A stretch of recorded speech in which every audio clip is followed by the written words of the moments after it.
navigation meeting will be starting soon.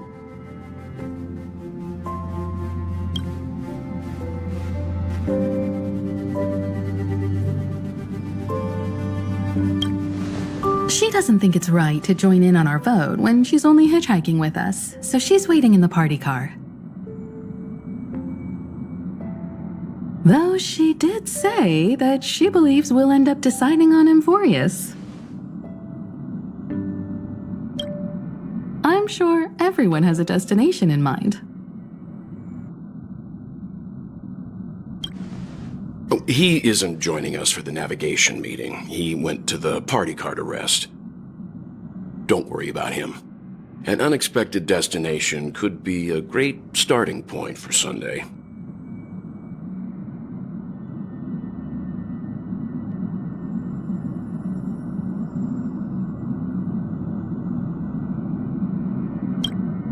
That's unexpected, all right.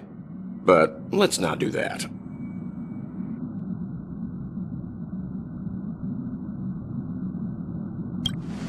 Since everyone's here, Pom-Pom will start presenting our options. First up is the oceanic planet of Lushaka. Mr. McHale's homeworld. Lushaka was hit by rising sea levels after the Stellaron disaster. Though I'm not sure how things are on the planet now. Next, we have Melustanen, the Agate world. That's where Adrilla the Beauty ascended, a world of undying allure. It's also said to be one of the initial sites of the Stellaron disaster. Probably not the safest choice. Given the Express's fuel situation, it's worth us thinking through our options carefully. And finally, the most adventurous option, the Eternal Land, Amphoreus. A planet not recorded in the databank, and a world even Achivilius never set foot on. But if this trailblazing expedition works out, it could solve our fuel problem.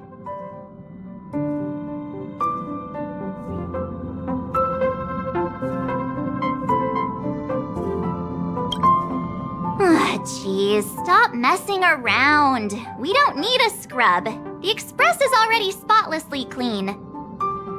Amphoreus does have something to offer, unlike the other options. Plus, it's a completely unknown world. What better place to trailblaze? I feel the same.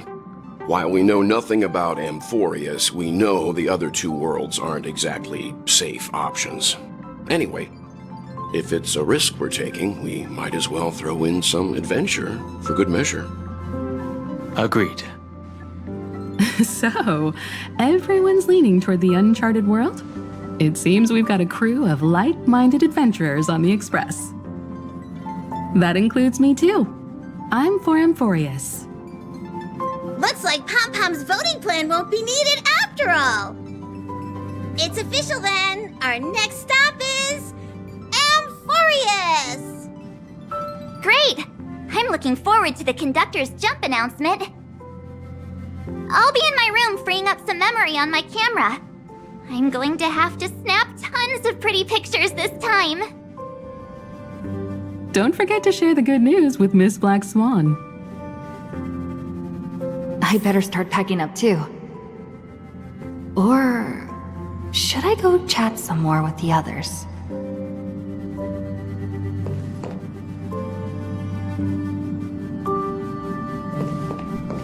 Ah, this is your first time exploring beyond the astral charts, isn't it? Worlds that have been mapped on the astral charts also present new surprises from time to time. But we'll be fine. Let's just say I have a backup plan. I'll reveal it when the time comes.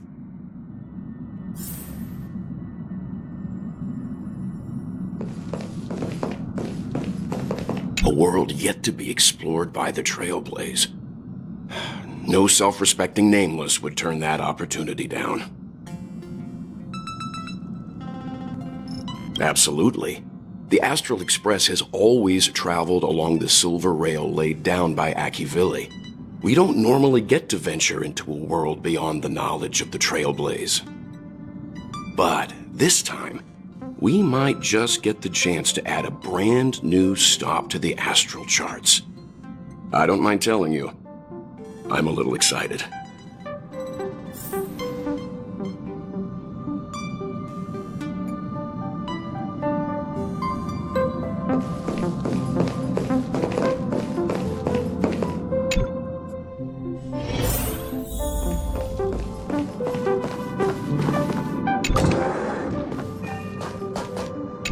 I can't provide many details about our destination this time. You can ask the Memo Keeper if you want to know more.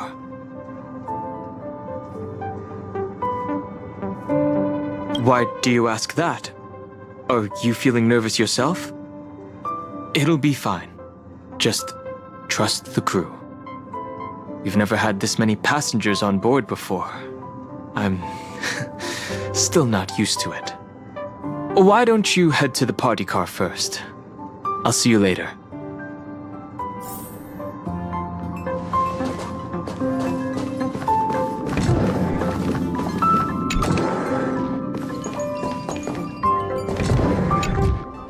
Oh, hey, great timing! I just turned on my camera and was looking through some old photos. Can I ask you something? What's your favorite part of a journey? From start to finish?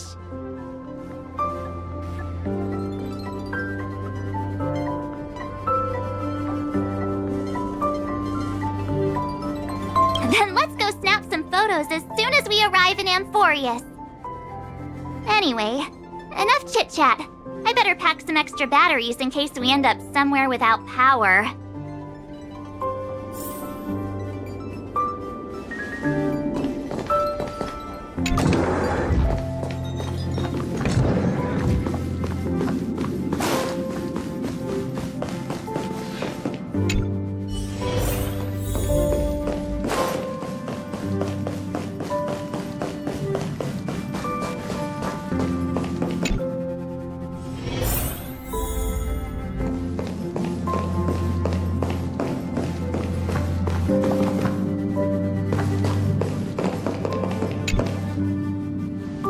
Ah, you're here.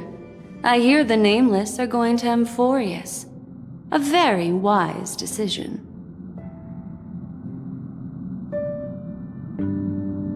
Memo Keepers traverse the worlds only to collect precious memories. Have you heard that before?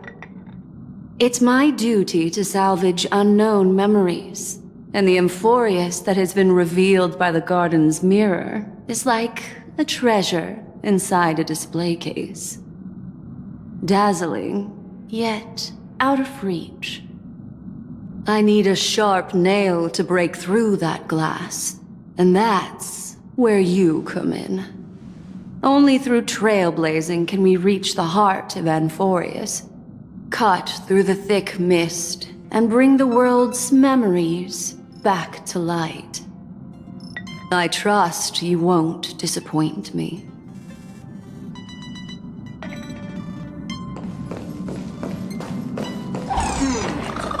Another day with hardly any... Looks like you've decided on your next stop?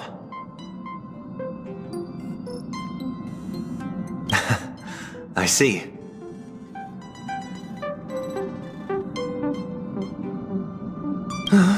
Those who embark on a long journey simply need to set off.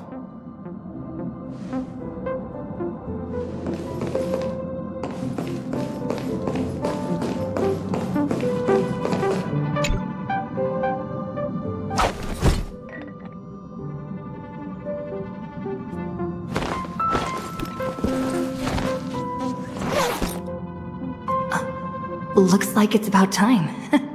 I should go find a spot to take in the views during the warp.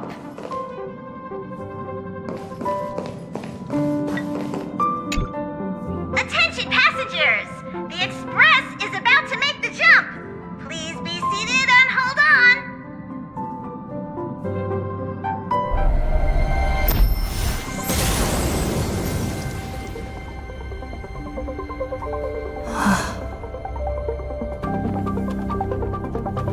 There's nothing there. Confusing. The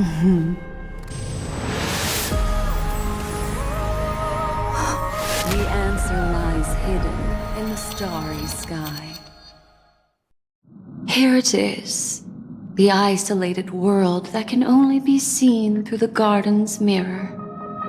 The eternal land, Amphoreus.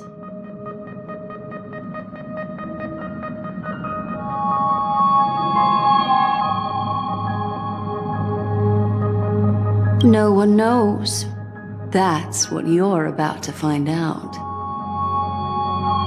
As you can see, Amphoreus is surrounded by a mass of chaotic matter that conceals it from the outside world. Nearly. Conventional interstellar travel can't detect its presence, let alone pass by or land on the planet. Yet the garden caught a glimpse of this place, and along with it, discovered ever-shifting traces. 3 paths interweave and fetter Amphoreus, co-authoring the fate of the world. Ordinary pathstriders aren't known to leave traces in the mirror, so if what you said is true, then this isolated star system must be home to at least 3 beings comparable to emanators. I would even go as far as to say, eons themselves. For a world to have nurtured such marvels, yet still remain unheard of throughout the cosmos? Now that is hard to fathom.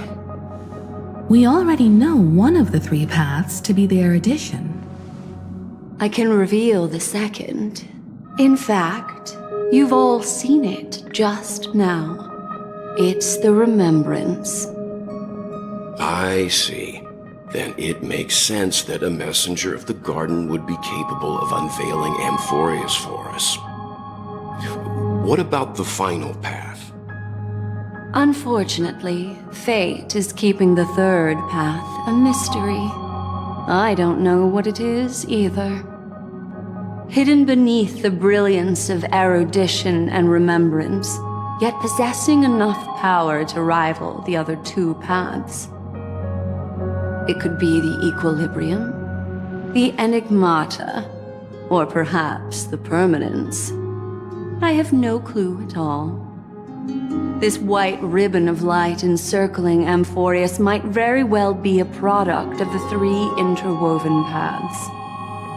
Only when pathstriders of the Trailblaze enter the center of the vortex will its true nature be revealed.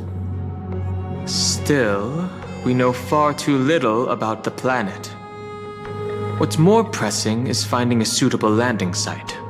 We could end up over an ocean, in a vacuum without oxygen, or worse yet, in the middle of a lava field.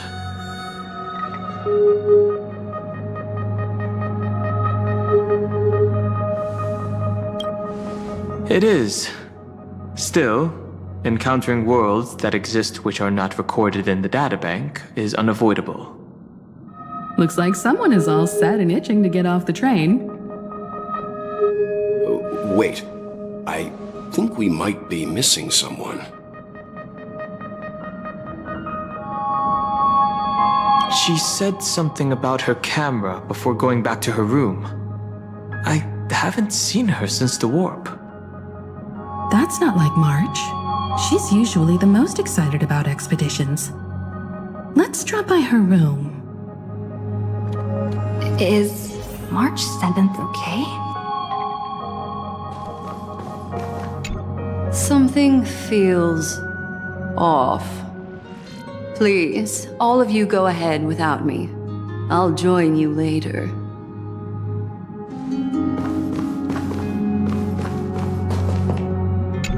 Let me know if there's anything I can assist with. I'll do whatever I can.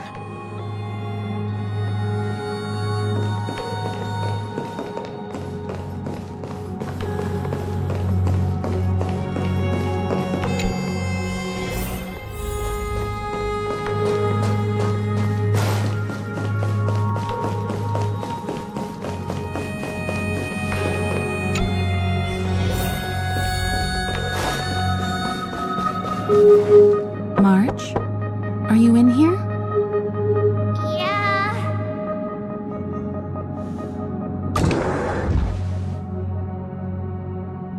Sorry, guys. I don't know what's wrong. I just feel really weak after the warp.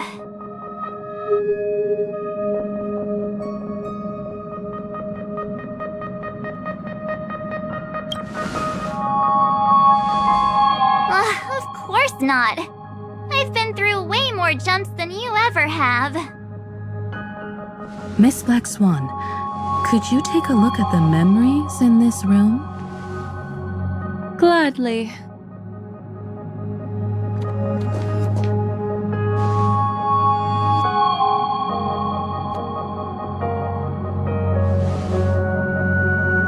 I'm seeing March 7th hit by a sudden bout of weakness in her memories, as if something was weighing on her. The onset of it far too quick to be any kind of sickness.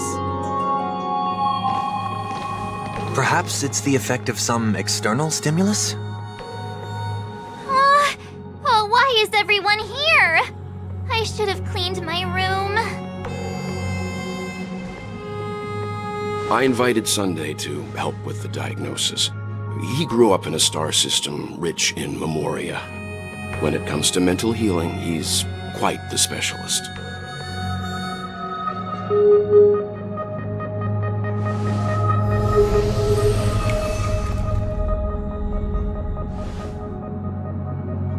You've all been to Penacony before.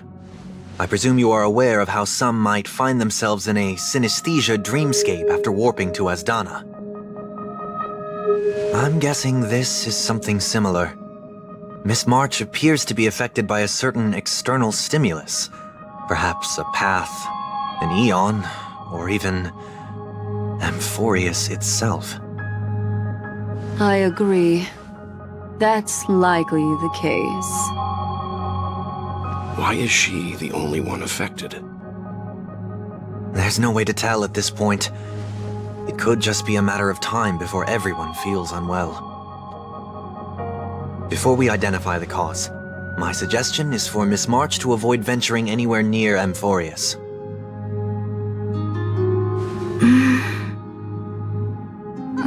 It's okay, Himeko. I'll be good on my own. Go ahead, guys. I'll catch up once I feel better. Here. Take my camera along. I was planning to take photos when we got there, but looks like you'll have to help me with that now.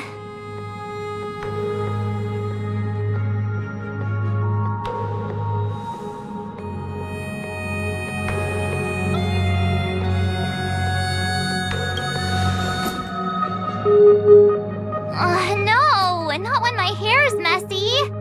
Don't drain the camera's battery now. Why don't we take our discussion outside so March 7th can rest? Yeah, you guys go on ahead. Don't worry about me. I'll be back to being my hyperactive and adorable self by the next time you see me. Now, don't forget about those photos, okay? I'll be checking the camera.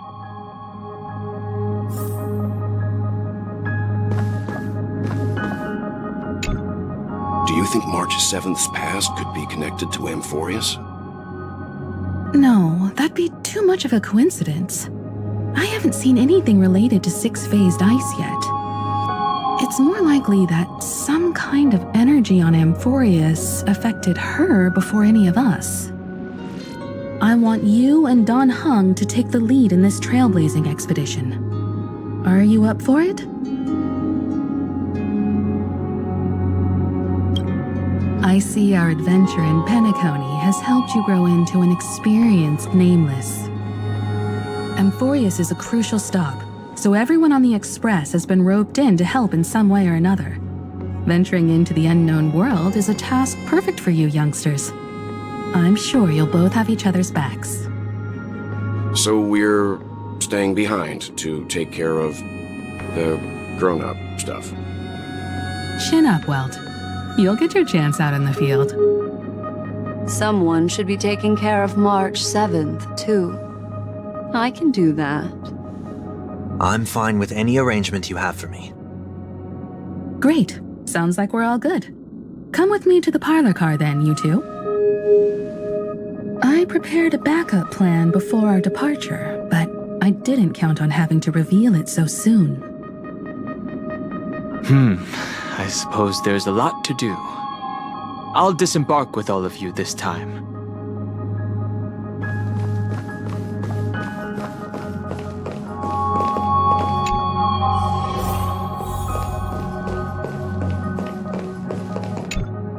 Now that our ground exploration team is assembled, I'll let the conductor reveal our backup plan. Yes, seeing how this is going to be a perilous expedition, Pom-Pom and the Navigator have come together to prepare a special trailblazing gift for you. Your very own car!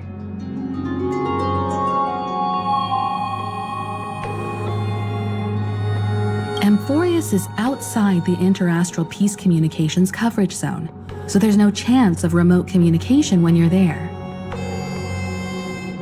Uncoupling and using one of the Express's cars as your landing capsule is the best way we can ease your exploration. It can also be your safe house once you're on Amphoreus. The car you're getting has its own thrusters, so just buckle up, and it'll take you into Amphoreus and land you somewhere safe.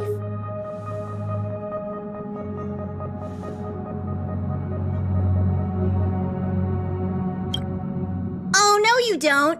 Only in extenuating circumstances. Don't go thinking you can detach cars from the Express every which way, all right? I'll make sure to keep an eye on her. Get going whenever you're ready. Pom-Pom can't wait to hear about your exciting discoveries.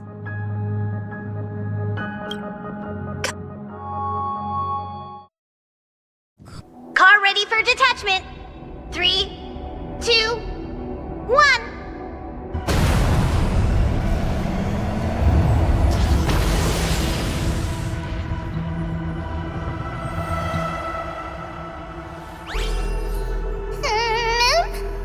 Who's there?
Sorry for what?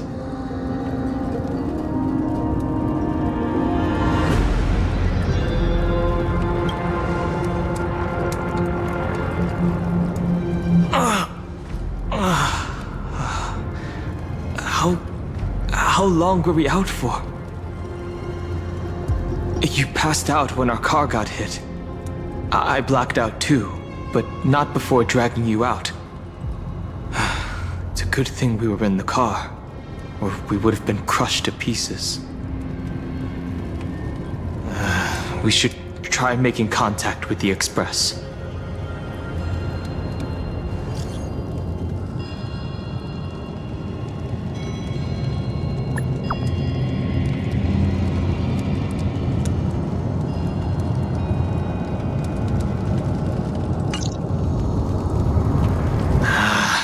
guessed as much. It's no longer working. Looks like it's just the two of us out here now. Let's find someplace safe to set up a base of operations first. This statue and the buildings we've seen so far point to a civilization here on Amphoreus. We can only hope that they're not hostile toward outsiders.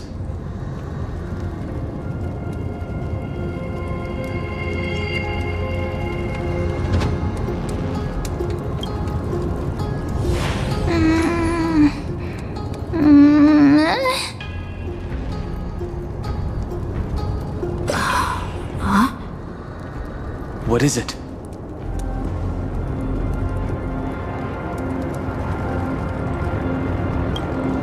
Someone's here? Ready your weapon and stay alert. Let's find out what's behind that gate. Stay quiet.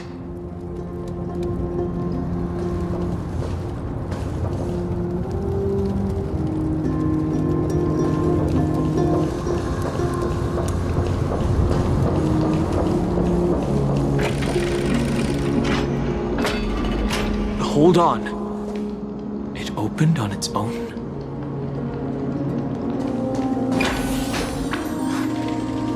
Why is it so dark?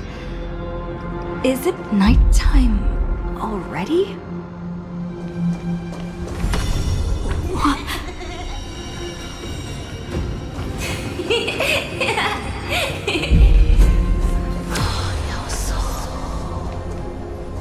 Over there! That pink thing. Like, you see it too? Yes. It's not an illusion.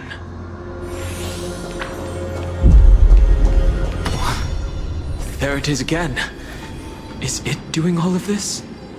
This phenomenon is hard to explain.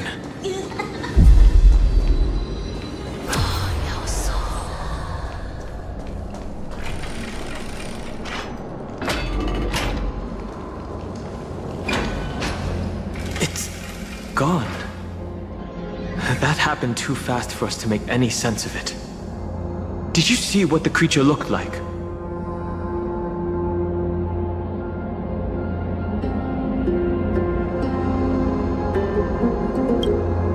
It's unlike any of the known species in our databank. But I guess that's to be expected. We know nothing about Amphoreus after all. Back when we were trailblazing into Urilo 6, we knew its history and terrain even before arriving on the planet. But with Amphoreus, all we have is whatever little black swan told us about the world.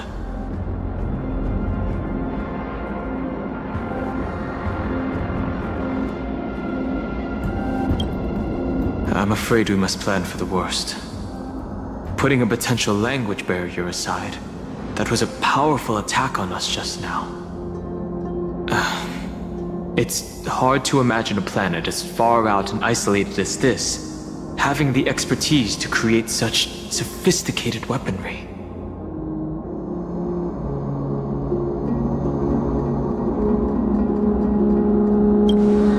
I can't tell for sure, but let's not get our hopes up too high. We can learn and observe as we move.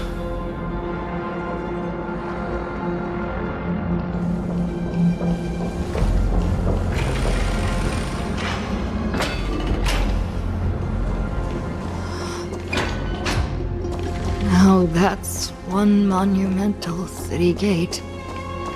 Imposing and somewhat archaic. Could it be a cultural site?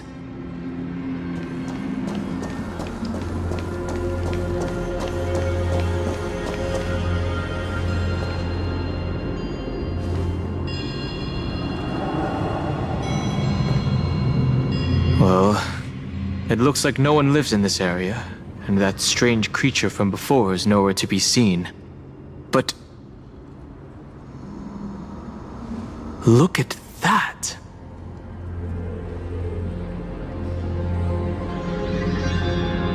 Judging from the prevalence of these colossal structures, this civilization is more than just great engineers and architects.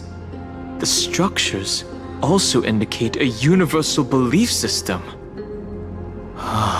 If only it were closer, I'd be able to make out the details. If you want to take some photos, now would be the perfect time.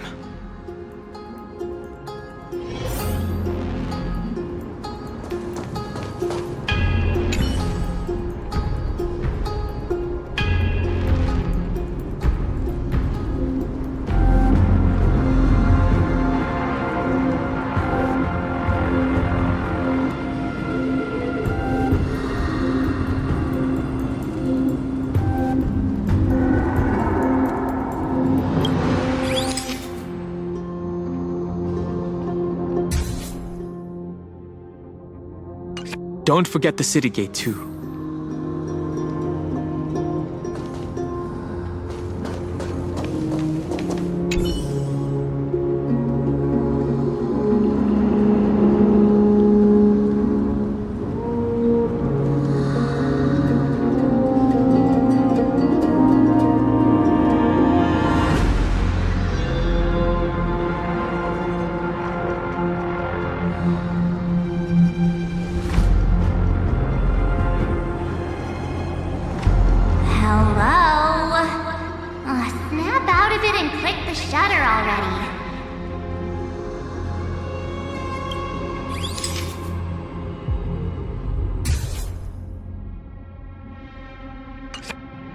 These turned out great. They deserve the most prominent spot on the photo wall.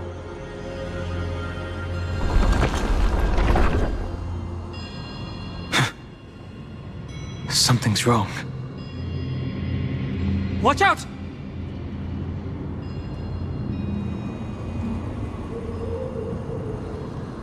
These things aren't breathing. Inorganic life forms? Looks like they want to keep us here. With the dead end and a cliff edge behind us, there's no other way out. We're going to have to fight them.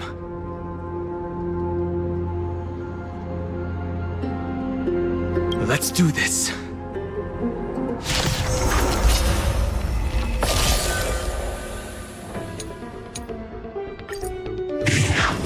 Mountains move, dragons rise! Eternal. No, don't!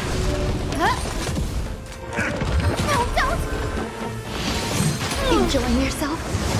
You've got a lot of nerve. All will be swept away by the wind.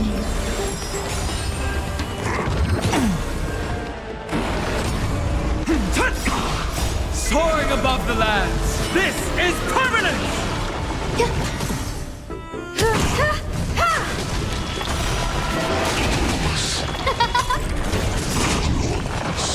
Oh, stars, give these Trailblazers your blessing!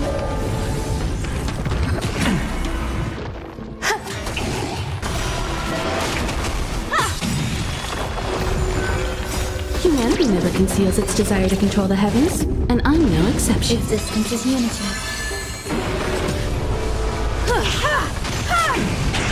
You won't get away. Oh, let's see. They just keep on coming. How do we break...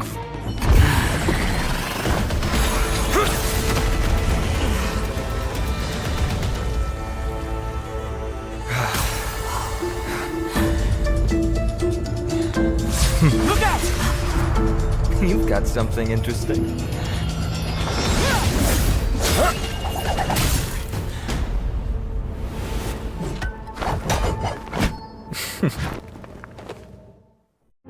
I bear no harm. I just want everyone to be safe.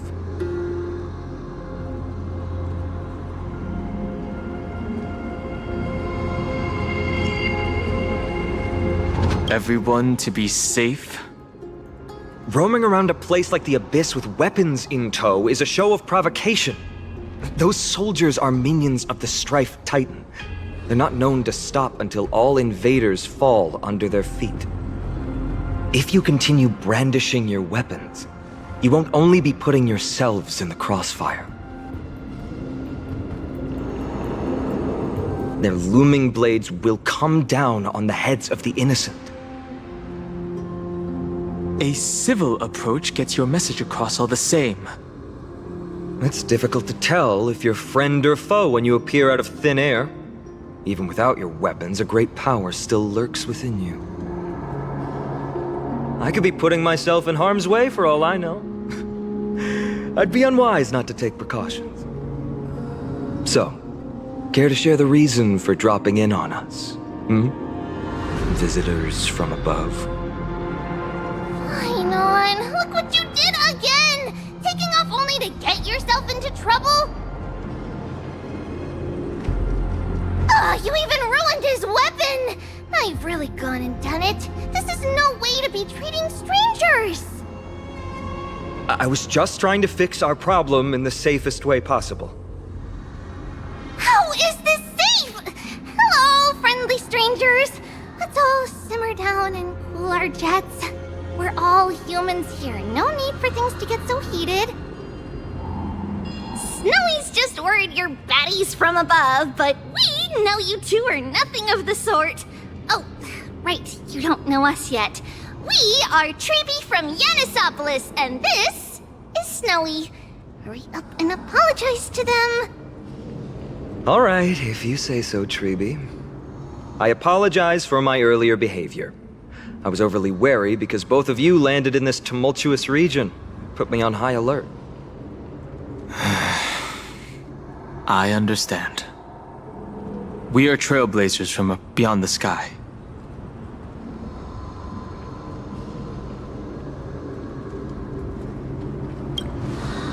Oh, there's no point in concealing anything. They saw everything. If they wanted us dead, they wouldn't be standing around talking to us. Not from above the sky, but beyond it. Wow, that's something else altogether. You're lucky you met us then. What do you mean? She means you're lucky because we won't hurt you, but the same can't be said for others. Let's talk somewhere else. You've seen it firsthand. It isn't safe out here.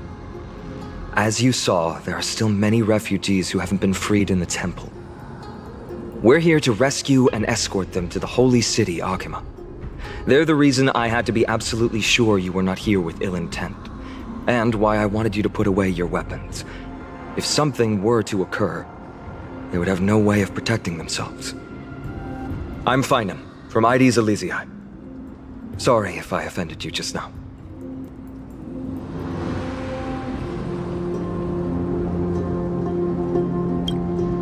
I'm Dan Hung. This is... That sounds mighty impressive, but I'm guessing it's a nickname? We're meeting each other for the first time, so shouldn't you tell me your actual name? Friction really does spark friendships, huh? Here, you can have your weapon back. And here's your spear. Don't worry, this is entirely on Snowy. I'll make sure he fixes it for you. It seems I'll have to treat Cartonis to a couple of drinks again. We've just arrived and still have many questions. If you two can ensure our safety, traveling together would certainly be the best choice. Please, lead the way.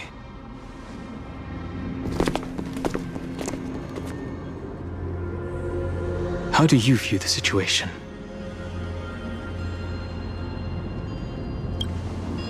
I agree. To disarm you in a flash and even snap my spear, he's no ordinary person. He was also quite cautious, keeping his distance throughout the conversation. I tried probing for more information on Amphoreus, but they both casually glossed over it. Conversely, I believe this indicates he doesn't believe he can easily subdue us. If things take a turn for the worse, our best bet is still going to be resolution by force.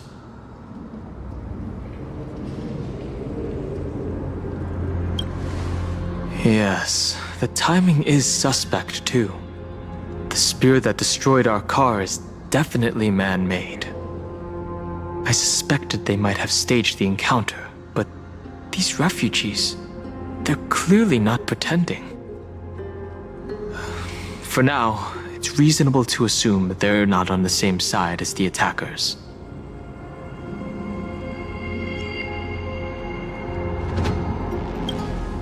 Now, I've been trying to come up with possible theories for that, though the answer still eludes me.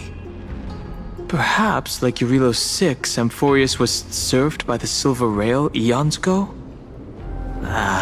But the databank would at least have some record on the planet if it were true. The way the girl uses we and us to refer to herself is unusual, too. I doubt it's just a habit of speech. But compared with our other suspicions, sharing a common language is the least of our concerns right now. As the saying goes, let's get moving like a blade through... You get the point.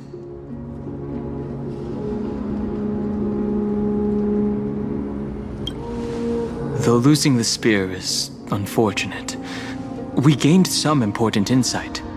Amphoreus' weapon forging skills are on par with the craftsmanship that forged Cloudpiercer.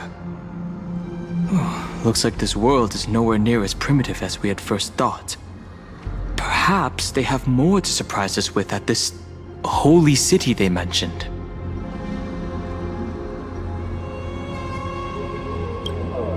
Is someone arguing in the temple? Let's take a look. And remember, keep it friendly.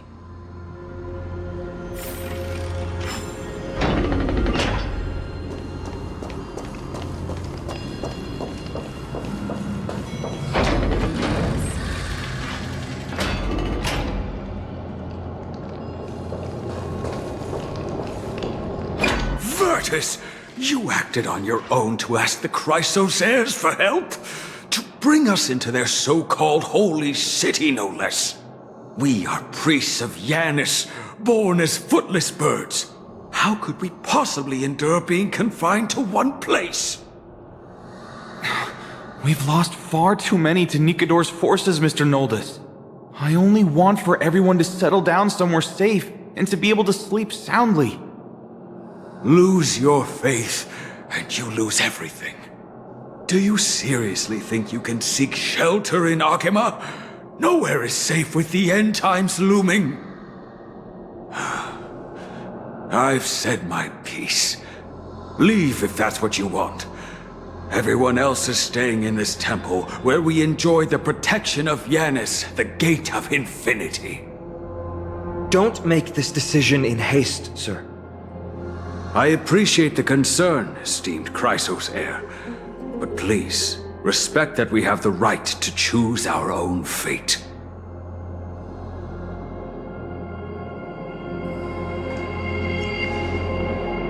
I'm sorry you had to see that, esteemed Chrysos heir. These two with you are... Travelers from afar. They're also headed for the Holy City. If memory serves me right, you are... Virtus? Please, you may call me Feynman. What was that just now? It's an honor you remember me, Phainon. We are priests from Yanisopolis. Armies of the Strife Titan destroyed our home, forcing us to flee across many lands until we arrived here. A few days ago, I watched another companion fall to those monsters, and I was shattered. I offered a prayer to Akima, thinking the answer would take time, at least enough for me to convince Mr. Noldus. I didn't expect your arrival to be so swift.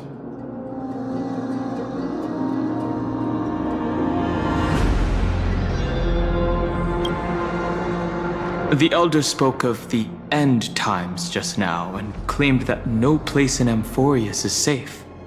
What did he mean by that? Excuse me, sir. Everyone knows about the prophecy. How is it that you... Virtus, right now we must focus on convincing Mr. Noldus to return. The Abyss is swarming with fierce enemies and they have no way to defend themselves, leaving them vulnerable to all kinds of danger. My friends, I have a rather bold request. The two of you are quite capable.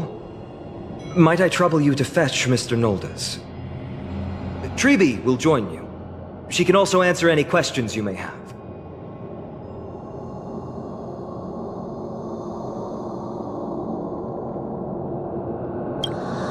All right, we'll go. If we're to be companions on this journey, it's only right that we offer assistance where possible.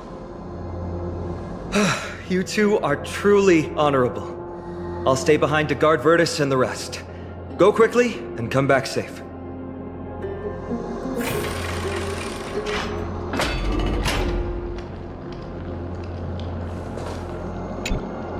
I'm sure you two have a ton of questions, don't you? As for why we should speak in private, that's because quiet places are better suited for communicating with one another. But the road ahead is cut off.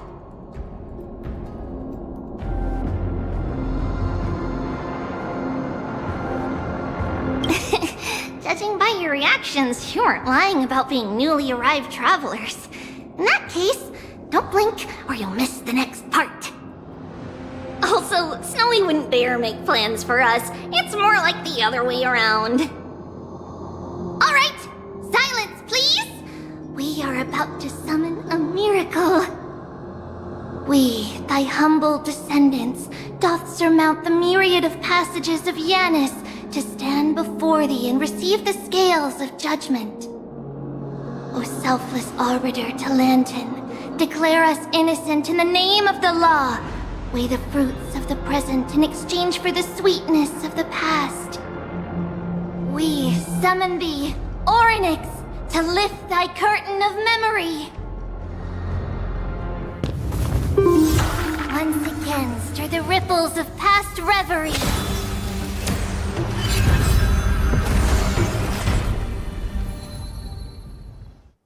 This is unbelievable.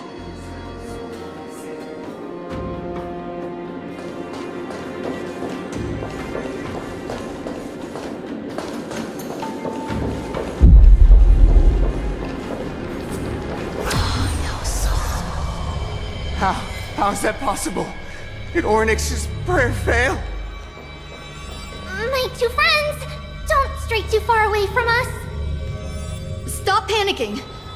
As long as we're with them, we'll be fine.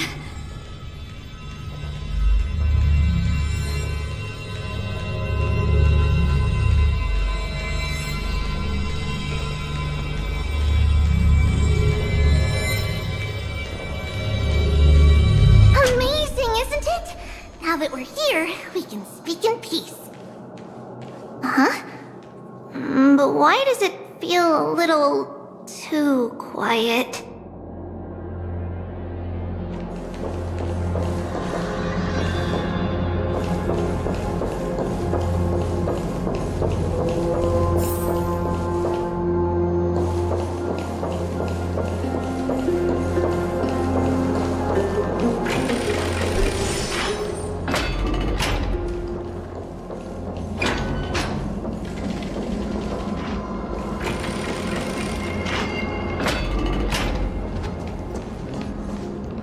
Just what I was afraid of. So much for a peaceful chat. The history lesson will have to wait, my friends. We must help Mr. Noldis.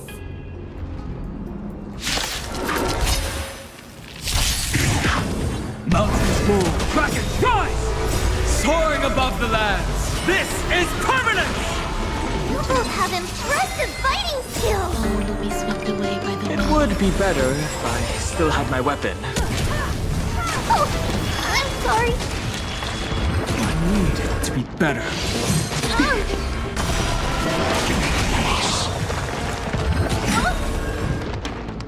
Humanity never conceals its desire to control the heavens, and I'm no exception.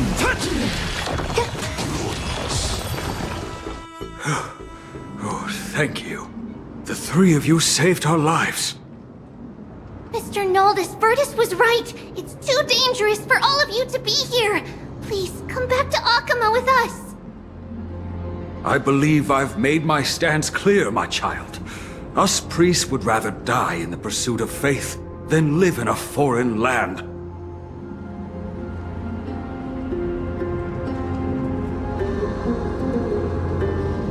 Sir, we deeply understand your faith in the Titans. Perhaps in your eyes, Kefali, the protector of the Holy City, is but a god from a foreign land. But We swear to you in the name of Yanis, the Gate of Infinity, that so long as the Chrysoceres live, Akama will protect all followers of the Titans. We are one and the same. You swear in the name of Yanis? Who are you? Don't you remember, Naldis?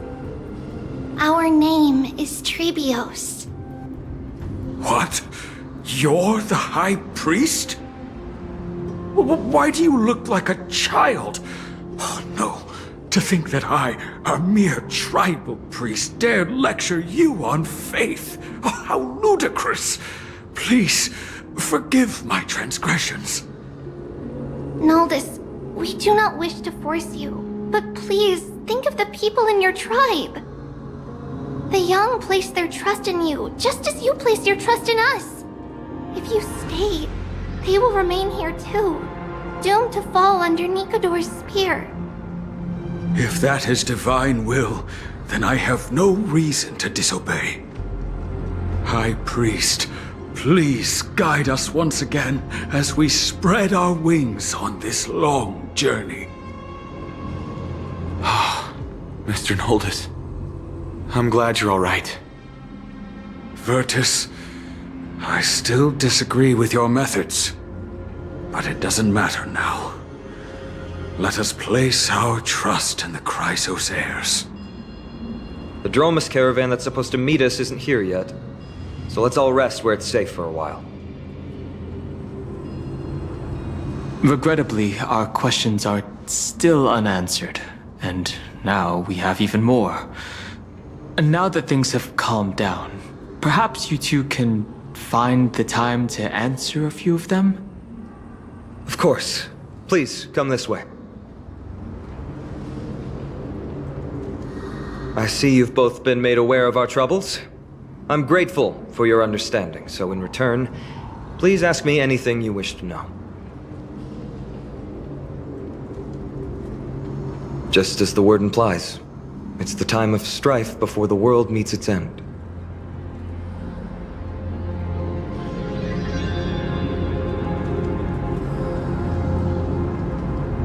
Are you saying your civilization is coming to an end? To be precise, it's the whole world that's coming to an end. The ancient gods of Amphoreus, once worshipped by humanity, they now stand as their foes. The prophetic deliverers, with golden blood coursing through their veins. It's a gift from the three Titans of Fate. With their blessings, priests can awaken shadows of the past to alter reality.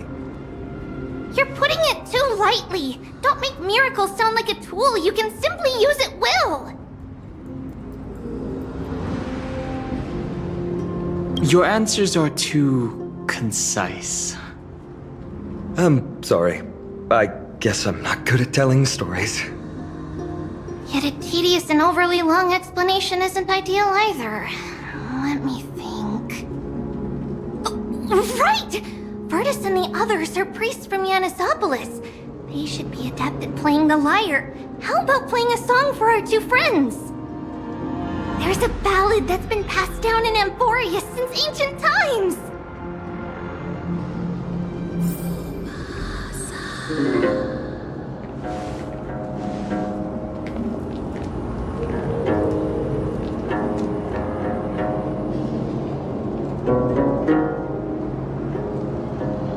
Happiness abound in this lush land by God's chosen. Giants raise their glasses in a toast, beheld by the 12 constellations. 3 carved the heavens and the earth. 3 wove the threads of fate. 3 molded life with their hands, and 3 guided calamity's gate. They declared the world too unstirring, hence wished endless laughter upon the living. Thus, you and I were created, with words and song to weave, and love and intimacy to give. Thus creation was complete. Who then will bear the weight of humanity's souls to lighten the steps of the living as a whole? O great Kefali, all-knowing father of stature so tall, yet low does their gaze willingly fall. With light of dawn heavy upon their shoulders, golden ichor spills unto the land, forming the boiling river that flows through the legacies of heroes who take their stand.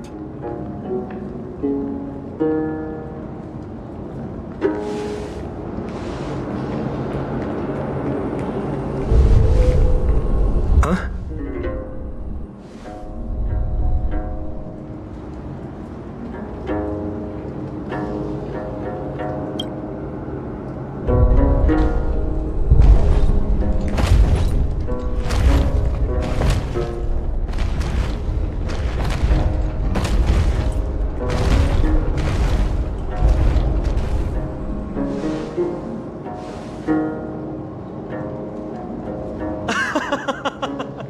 Don't worry, that's just our rescue.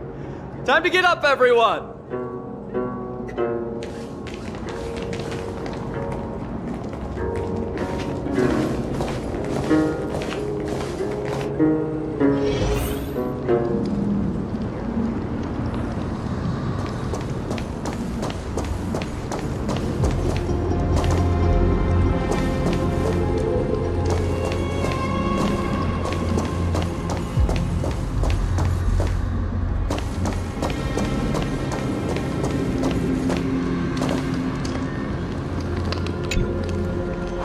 Magnificent creatures.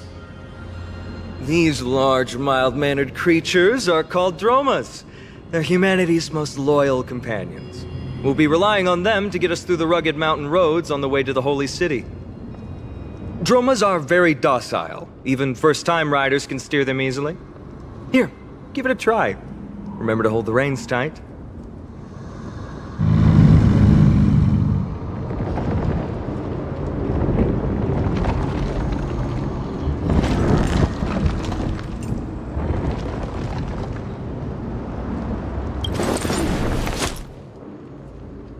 See? Easy, wasn't it? Everyone, how did you find our lyre performance earlier? We've been in exile for many days and haven't touched our instruments in a long time. I fear our skills have grown rusty, and we've made a spectacle of ourselves. No, not at all. Your performance was wonderful, sir. It's been a long time since we sat together like that and sang ancient ballads to our heart's content. I'm grateful to all of you for reminding me of those glorious and peaceful times. Looking back now, I admit I was too stubborn. Perhaps you really can save Amphoreus from its doom, just like how the four of you heroes saved our very lives and faith today. Suffering's bad for your health, and it won't help your faith much either. That's why it's our inherent duty as Chrysos heirs to free everyone from suffering. It's also the reason for the Holy City Akima's existence. The only human city left in our present day. Hey now, don't be so serious. You're bringing the mood down. Anyway, in short, the Holy City is absolutely safe. Everything will be fine once we get there. Is everyone properly seated? Then we're off! Next stop, Akima!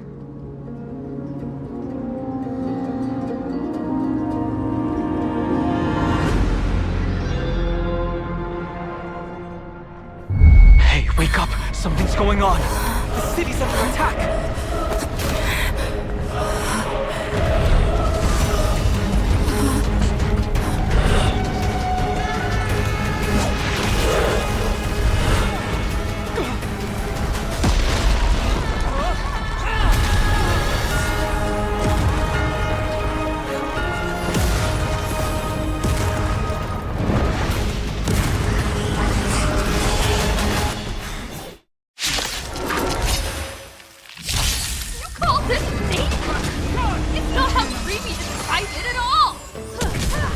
These are the enemies we met in the Abyss.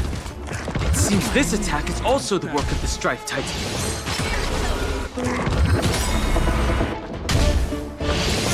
Enjoying yourself? All will be swept away by the wind. Oh, stars, give these trailblazers your blessing! Soaring above the lands, this is permanence!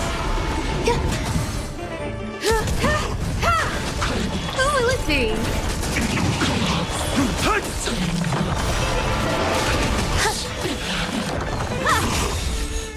Humanity never conceals its desire to control the heavens, and I'm no exception.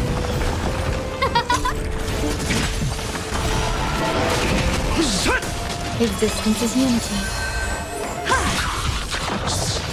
Barely felt it. All will be swept away by the wind.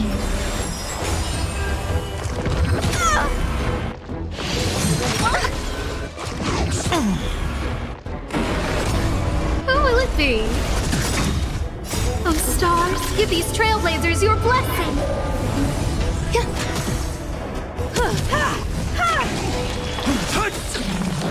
Soaring above the lands, this is permanence!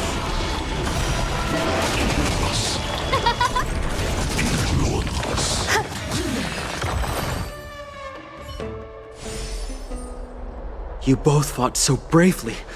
Are you Chrysos heirs from a foreign land? Please, I beg of you, save Akima. The Mad King Nikador has returned. Look, there's strife and conflict everywhere. Stay calm and leave this to us. You must hurry and find shelter. Thank you, thank you. Your comrades are fighting inside the city. Fate will guide you to them.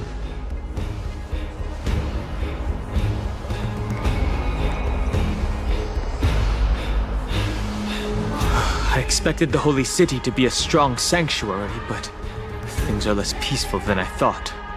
Let's stay here and lend our support on the battlefield.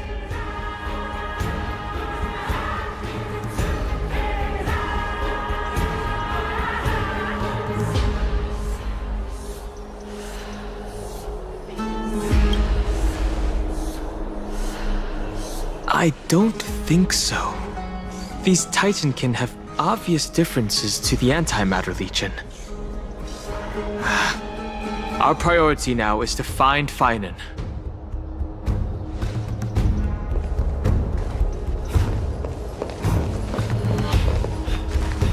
The main road's been blocked off.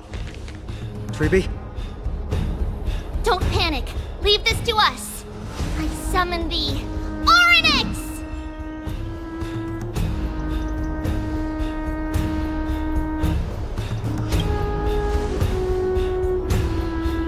Lift the curtain and stir up ripples of past reverie!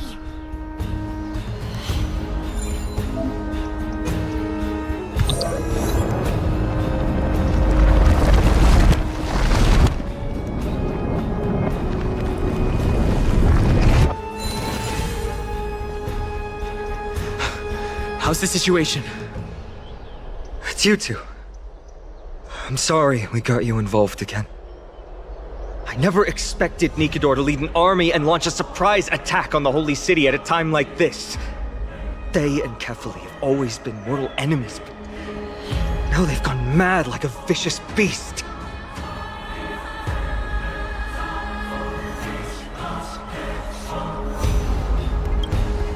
You have my gratitude. Thankfully, Akima is not completely unprepared. The prophecy had warned us about this. This is a catastrophe, but it's not the end. Mr. Naldis and the others have gone to seek shelter. Leave the rest to us. You should evacuate along with the citizens.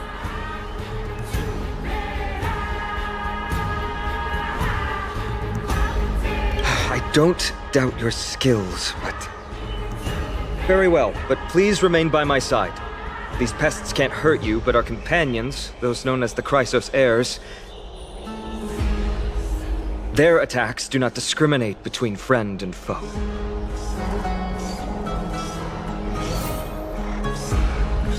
Oh, Kefali, throne of worlds, Please end your long silence and grant humanity protection.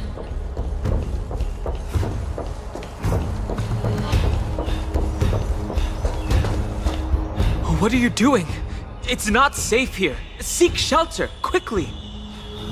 No. It's very safe here. The prophecy has already revealed that the light of Kefali will shine upon all. Watch! No one will die! The heroes will protect the city! Leave them be. Just as Mr. Noldus reveres Yanis, faith is all some people have left in a world teetering on the brink of collapse. To honor their faith is the sacred duty of the Chrysos heirs. Minions of strife, you shall not harm these people! Mountains fall, Blackened, rise! Existence is unity. Humanity never conceals its desire to control the heavens, and I'm no exception. All will be swept away by the wind.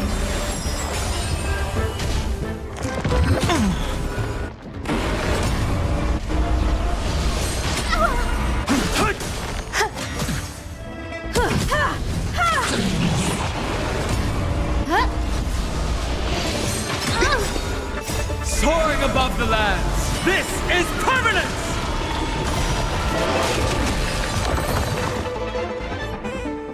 Bodies everywhere. How could so many enemies have made it to the front gates? Where were the city guards? Snowy! We're back.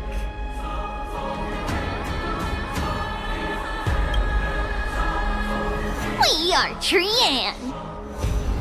We are Trinin. We are Trevi. Wait, no! Now is not the time for introductions! The surprises never cease in Amphoreus. Snowy! Dee has been trading blows with the main forces for what feels like forever! From the skies to the city. Hurry up and assist him! I knew it. He gets reckless once he gets the urge to kill. I'm relying on you three to handle the task of getting the citizens to safety. Don't worry! With us here, we can just use the Sentry Gate to whoosh the people to the safest place in Amphoreus! Wouldn't that be Akama? Stop messing around and help the people! Anywhere is fine, just send them to somewhere safe! Don't worry. Although they are a little childish, the trio are experienced Chrysos heirs, and one of the pillars of Akama. Therefore, they can definitely be trusted. Well, let's keep on moving then.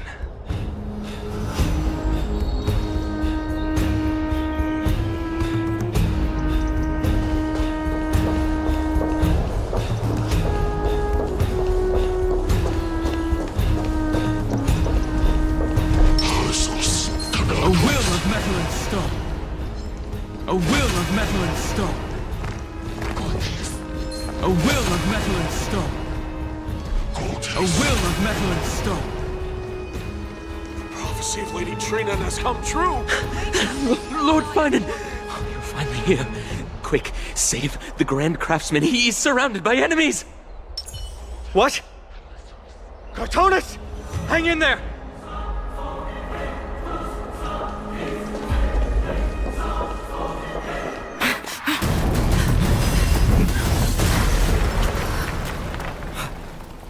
The rear is secured now. This is the result of your efforts? Quit messing around. You know who we're dealing with.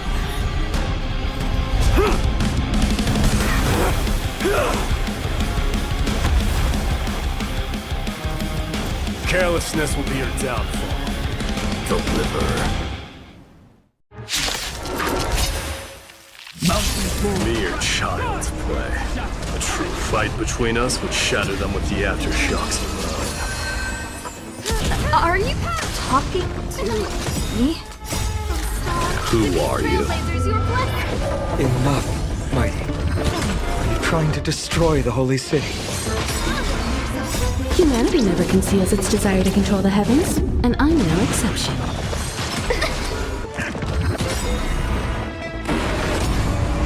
Soaring above the lands, this is permanence! All will be swept away by the wind.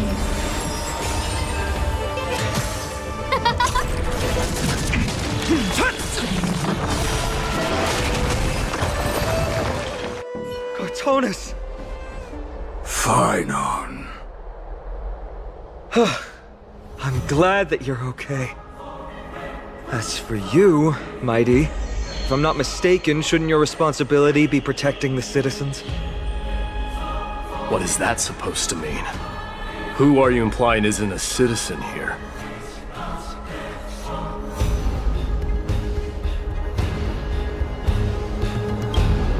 Don't evade the question. Aglaya told us to protect the citizens. Are you ignoring what she said? It is you who forgot the second half of her words. Her original words were, protect the citizens and eliminate the invaders. The crisis in the Holy City will be resolved once we've eliminated Nikador. Speaking of which, since you've never considered the pair over there to be citizens, they seem to fit the definition of invaders. What do you mean? The three priests of Yanis share the same appearance and mind, and their senses are also interlinked. The Achaemins have long been aware of your presence and what you have been doing. You trust him that much? I suggest you think twice. Provoking your allies at such a critical juncture. Whose side are you on? From the moment we first met, I already told you that regardless of whether it's in the past or in the future, the people of Kremnos will never agree to make peace with the likes of you. As the successor of Kremnos, I, Mighty, am not able to act independently on such matters. Furthermore, things have escalated to a point where I must warn you, esteemed guests, that your host is anything but proficient in the ways of hospitality. Enough! The time for internal strife now is not. Still on the offense, the Mad King is, and must be stopped by the Chrysos heirs. I have not forgotten about what needs to be done. Stand down. I'm more than capable of taking care of what's ahead by myself. As for you, Nikador is in the Marmorial Palace. Glaya told me to stay out of it. So, go ahead. Deliver. I don't need you to tell me that. You. What's your name? Is that not also strange? Is he your companion? You two don't seem to be on friendly terms. Well, that's the Chrysos heirs. Revered as heroes by the masses, but still imperfect mortals at their core. What is it, outsider? Do you fear the Lance of Fury's raging flames? Or perhaps you'd care to spar with me?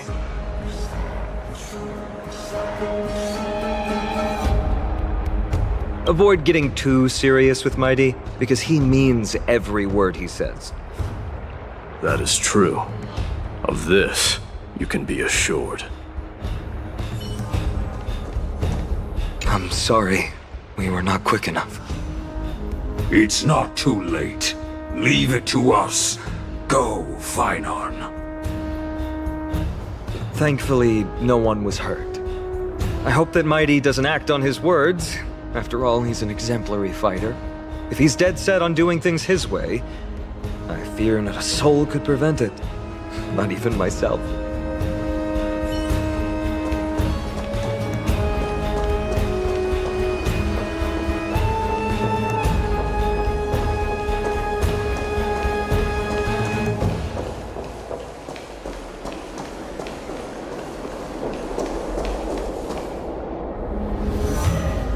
What a mess. I don't see any more residents. Have they been evacuated? Yes, Treeby acted with haste. This is Marmorial Market, the most important residential and living area in the Holy City. Pushing through by force would undoubtedly result in needless casualties. But now our backup is here. Lord Finon, and the two guests. Welcome to Akama. These enemies aren't moving. When I heard your footsteps, I thought death was already writing my final chapter before my heroic journey had even begun. Miss Castorus? An abrupt ending to an epic that has barely begun might also amaze the people. But today, Lord Finon, Akama needs you. Well, if the Mortician of the Holy City says I'm needed, then it sounds like I'm gonna live through this mess. Well, that isn't for me to decide. All I can do is clear the obstacles and guide you to the place of Nikador's descent. Dear guests, if you would, I'd like you to please follow me. And kindly keep 5 paces distance. Their hostility has ceased? In the face of death, strife will also cause hesitation to arise. I am the shadow of death.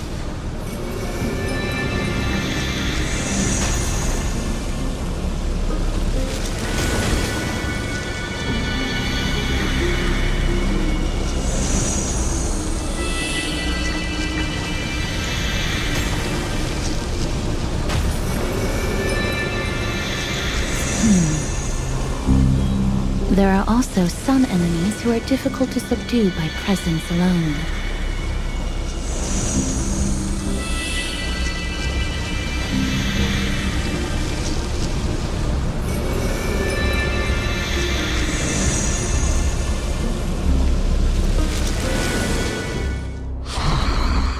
The scent of blood. Are you an attendant of the Hand of Shadow? No, I'm nobody's attendant. You can try to avoid and hide it. But you obviously came from the world of the dead.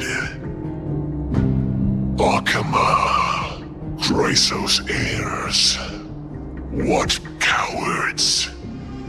We live by loyalty and glory, while you live by weakness and deceit. I'm so glad that you're not my history teacher. How much can we trust the words of someone who has sunk so deep into madness? However, if you're standing here out of loyalty and glory, then I shall draw my blade and grant you a warrior's end. Come to arms.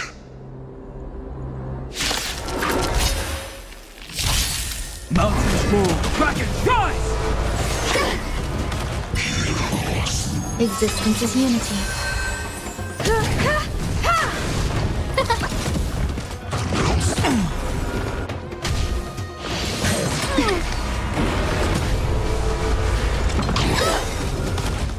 Humanity never conceals its desire to control the heavens, and I'm no exception. Earth shatters, heaven trembles! Soaring above the lands, this is permanence! All will be swept away by the wind.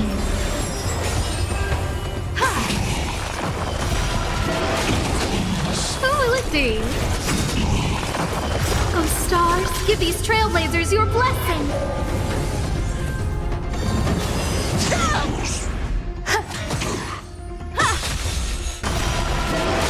Mountains roar, Blackened, rise! Eternal.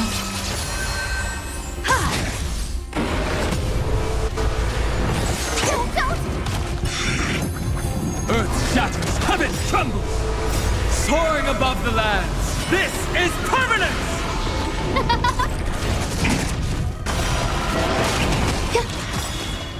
All will be swept away by the wind.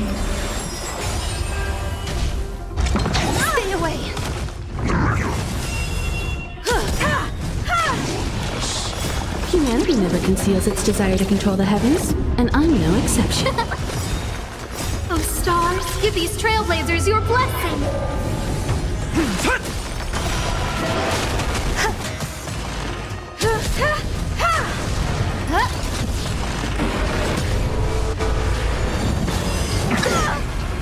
Mountains move, dragons rise! Existence is unity.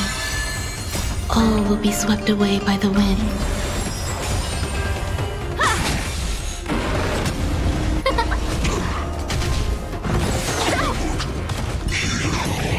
Earth shatters, heaven trembles!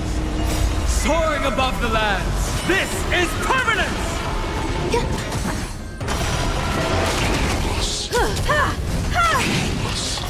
Humanity never conceals its desire to control the heavens, and I'm no exception. As you wish. Lady Aglaya once said that your time is extremely valuable and shouldn't be wasted on unnecessary conflict. I have the power to lay them to rest. I was about to say the same. It's pointless to waste your strength on these pawns. Let's go. It's time to face strife. Once there, you must turn into birds and fly toward the final battlefield. Miss Casterus, why aren't you joining us? I must stay here and ensure that these soldiers do not destroy the city. Although faith is more important to the vast majority, there are still quite a number of citizens who care more about their worldly possessions. I understand, but... There is no need for worry. The citizens have already been evacuated, and the only living things in the vicinity are the three of you.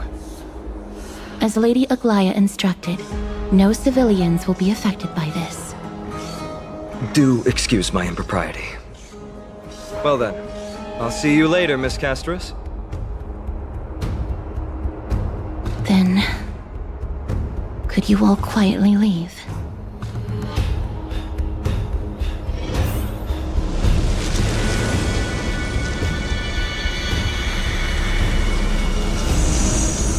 We'll leave this place to Miss Casterus then.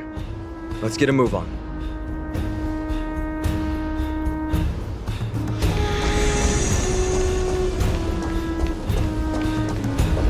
Memorial Palace, the Lance of Fury, Nicator. They're all there in the distance.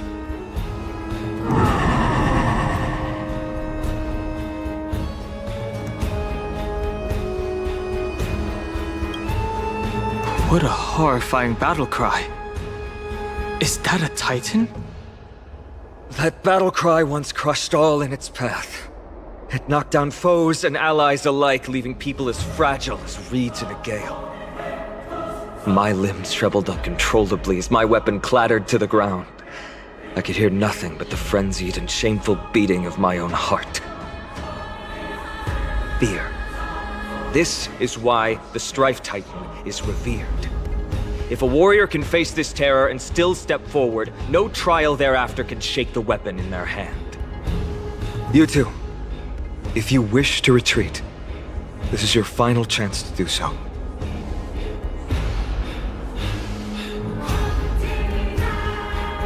We have no interest in the Titan rights.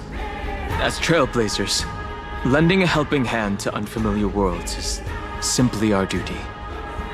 Trailblazer? What an interesting concept. Surely on your worlds there must also be a Titan which is revered by the masses. But there's no need to further confirm your resolve. We shall soon cross swords with the embodiment of strife. And yet, faced against this menacing threat, your resolve only gleams more intensely. Let's get going. In the era when Kefali had not yet fallen silent, none could stand as their equal. Today, we inherit the duty of the gods, safeguarding the inhabitants of Amphoreus. Stand with me and become heroes!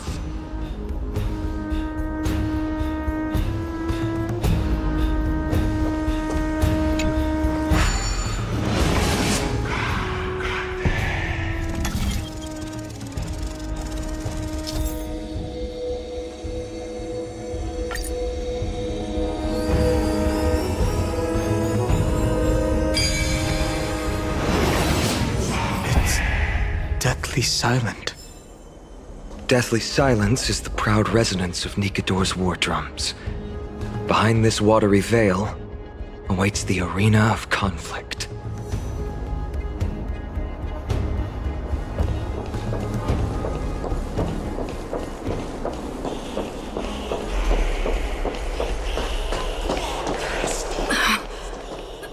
Who's wailing?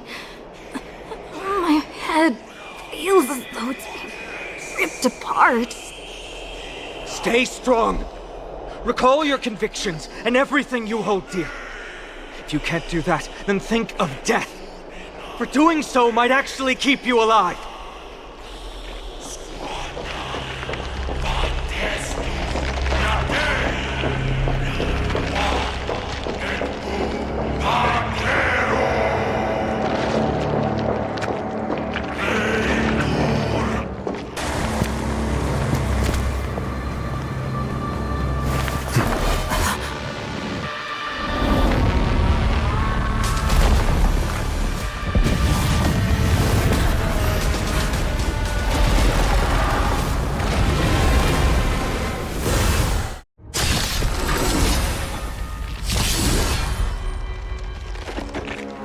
Careful! You look different from what I remember. How so? Weaker. So, more distorted? Eternal. Time for an overhaul.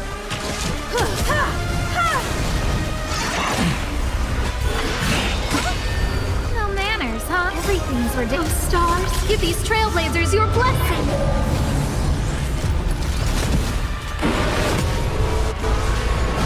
Earth shatters, heaven trembles!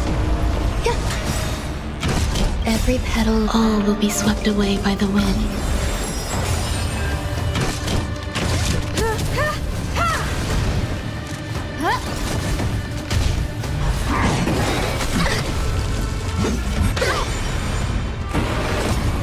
Some value, I suppose.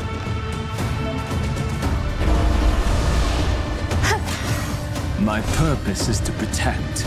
Mountains move, dragons rise! Dragons soaring above the lands! This is permanence! I have something for you.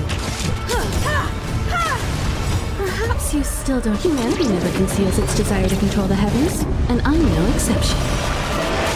Who invited you?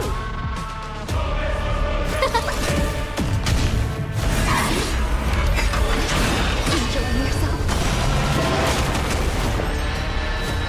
Existence is unity.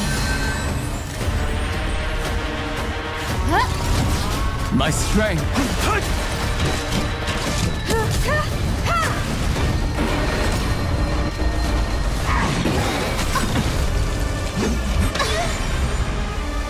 Everything is ordained by the stars. Oh, stars, give these trailblazers your blessing. Every petal in all will be swept away by the wind. No manners, huh? Time for an overhaul. My purpose is to protect.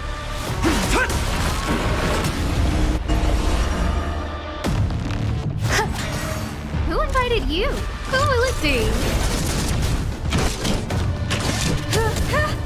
Cast aside all distracting thoughts. Me! I shall withstand their wrath! My strength isn't what it was. Dragons soaring above the lands! This is permanent! Even gods can bleed. I shall extinguish your Coreflames, Titan! Eternal.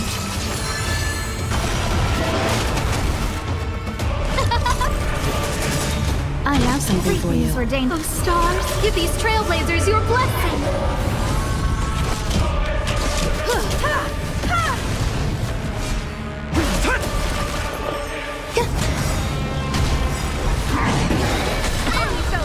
Every petal in life, all will be swept away by the wind.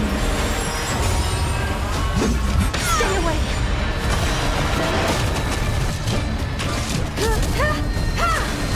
No manners, huh? There's more to life.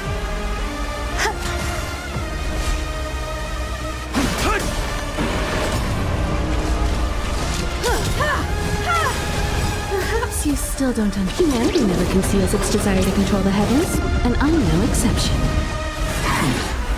Dragons, soaring above the lands. This is permanence!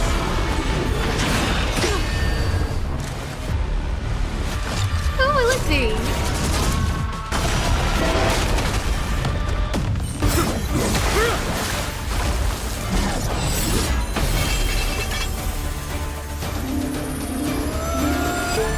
Move.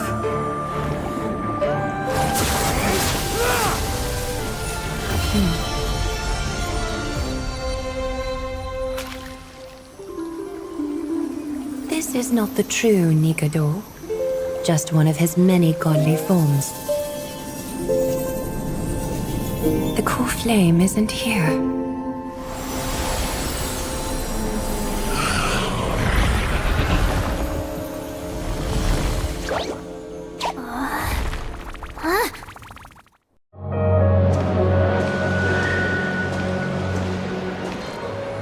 New allies of Okima, welcome to Amphoreus. While this welcome banquet is far from elegant, it has helped to remove any misgivings that we had. From this moment forth, you shall be treated as distinguished guests of the Holy City and of the Chrysos as...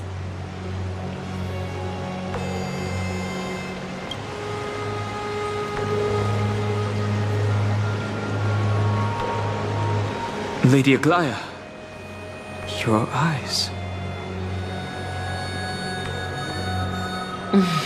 Curious about my eyesight? Well, I'm not blind. On the contrary, I can see much more than the typical person. Those with golden blood always have something extraordinary about them.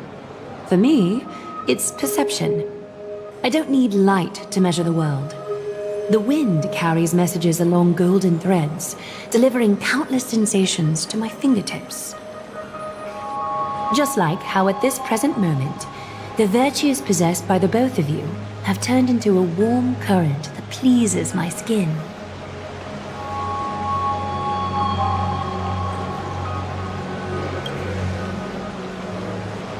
Indeed. Her manner of speaking is comparable to Sunday's. A manifestation of Nikador. Could it be that my trial has not arrived yet? By following the threads of fate, you have begun to write the opening chapter of your story. How do you feel? Well, truth be told, I don't feel any different. I anticipated a greater challenge. When Trian followed those escaped soldiers, was that part of the plan too? Naturally. We have long foreseen this attack and didn't intend to waste such a golden opportunity. After Nikador succumbed to madness, their fortress disappeared into the fog, with no one being able to ascertain its location anymore. However, now that they have acted out of character and attacked Akima of their own accord, then the Holy City shall also uncover their hiding place and sound the horn of retaliation. What an intricate plan indeed. I gave my word that after the situation stabilized, I would reveal all about Amphoreus to our allies. However, given that Akima has just barely survived a calamity, and there are still many shaken citizens who need comfort, Aglaya, would you mind taking care of this in my stead? Distinguished guests, since you have spared no effort in aiding the Holy City, I will naturally take care of you as well. I've woven many unforeseen events into the tapestry of fate.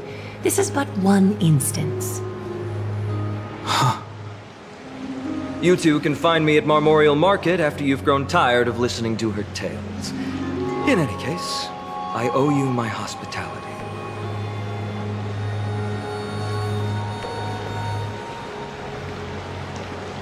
Now then, where should we begin?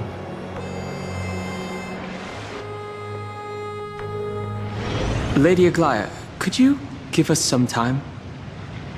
We'd like to get back to our mission now that the situation has calmed down. We want to lay down a beacon of the Trailblaze here. I can assure you that this will not bring any repercussions to Akama. Think of it as a ceremony when traveling to someplace new. Beacon of the Trailblaze. No problem. Go ahead.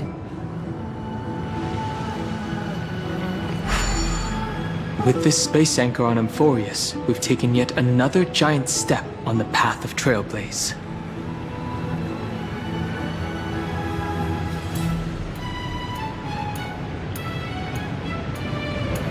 What an interesting way to mark the start of your journey. I grow more and more curious about your cause. But please, let me first properly extend my hospitality to you.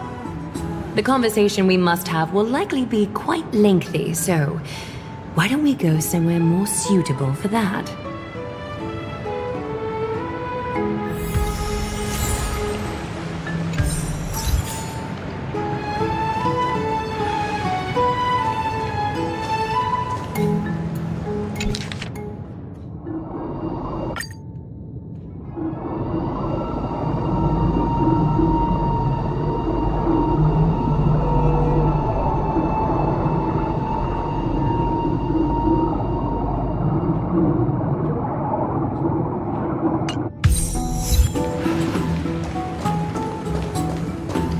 We're here at Marmorial Palace, Akima's public baths. Normally, this place would be much livelier.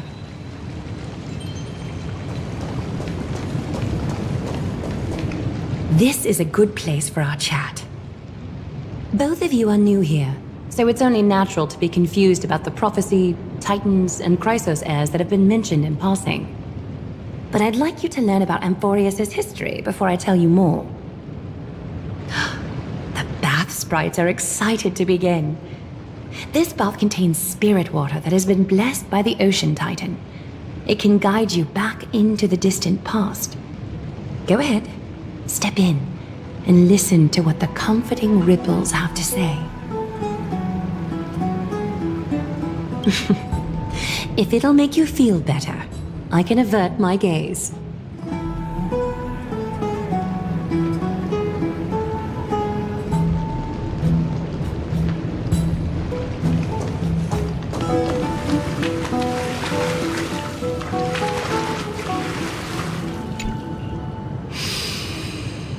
Quiet your thoughts. Feelings are far more honest than words and can better satisfy your curiosity. Close your eyes and feel the warm ripples of water embrace you. Feel the delivery of this account from the seas. The spirit water shall show you Amphoreus' distant and recent past. Okie doke, make yourself comfortable. Time for a history class on Amphoreus. Amphoreus started off as a ball of chaos. The 3 Fate Titans wrote laws to govern the world. Another 3 Foundation Titans created the earth, ocean, and skies. And a different 3 Creation Titans designed and gave life to human beings, like you and me. But 3 baddie Titans soon snuck in, bringing a terrible, horrible disaster with them. So, the Titans got angry, and no one was willing to give in. Their followers then decided to do the same, fighting and killing each other. Everyone fought for a really, really long time, disturbing and hurting all people living in the world. Until one day, something big happened.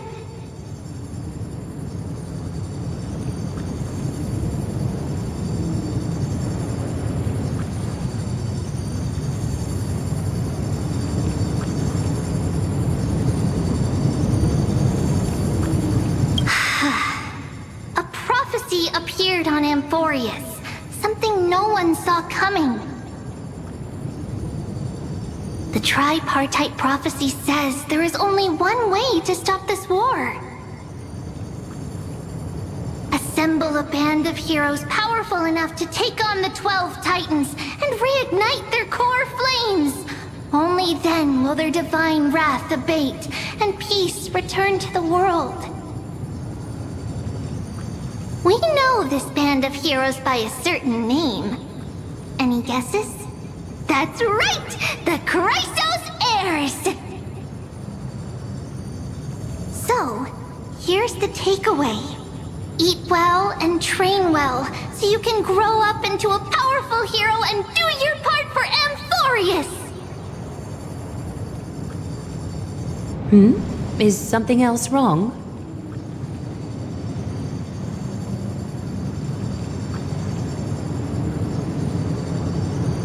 Is that so? Looks like you're a bit hard to please. Trusting and perceptive at the same time.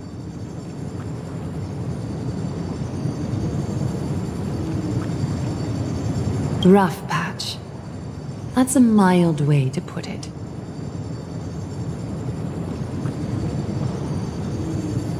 I suppose the things that are common knowledge to us are just a garbled mess to you.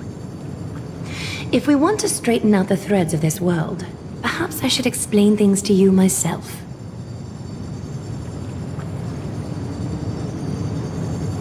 I seem to hear a note of pity in that question. Perhaps you find us to be weak and defenseless. We can move on to the problem at hand, now that both of you have some understanding of Amphoreus' history. Come with me.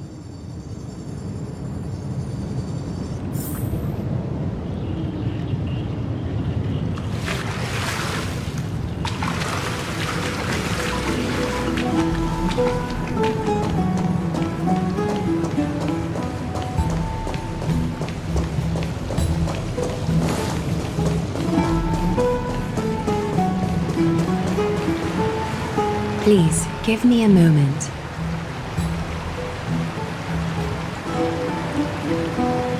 The way up from here leads to a bath that the Council granted exclusively to the Chrysos heirs. The bath is strictly off-limits to anyone other than the heirs. I'm willing to make an exception, considering you're guests from beyond the sky. But if I were to bring both of you in at once, I'd be blatantly disrespecting our traditions.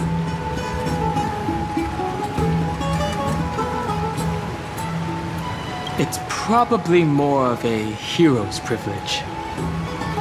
Why don't you go up with her? I don't mind waiting for you here.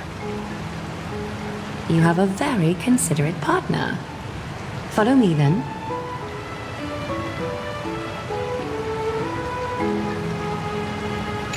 Why don't you go up with her? I don't mind waiting for you here.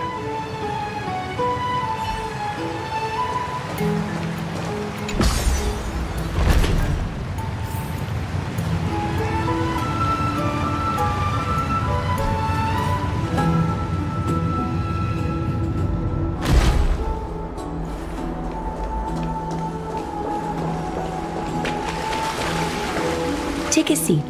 Make yourself comfortable, then close your eyes. I won't force you, but people hope to regard one another with bare honesty when they enter a bath. Are you willing to trust me?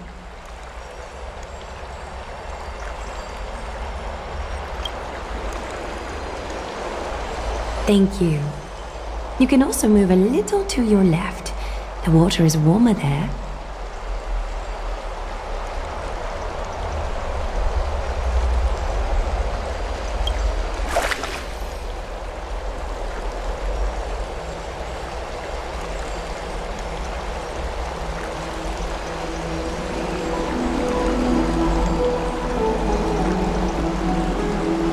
Now place your left hand onto the bench.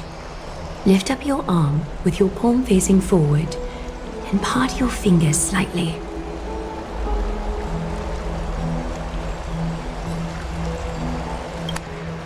Yes, you're doing great. All right. It's about time I formally introduce myself. I am Aglaya the Gold Weaver, Dressmaster of Akima, and one of the Chrysos heirs of Amphoreus. The trust placed in me is how I came to lead the Chrysos heirs in our mission today. My duty may be to weave lavish robes, but I most enjoy coming to these baths in my personal time. Garments are shields, after all, hiding both our bodies and what we truly think. This place, though, is where we can drop our cloaks of pretense. For the waters shall bring us closer together. You can open your eyes now. Look, we are joined together now.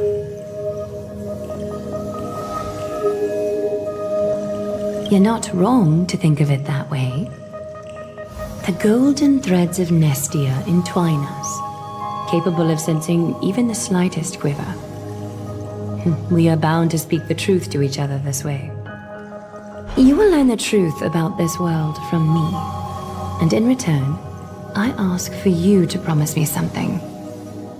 Fulfill this pact between us, and you can expect your journey on Amphoreus to be free of troubles.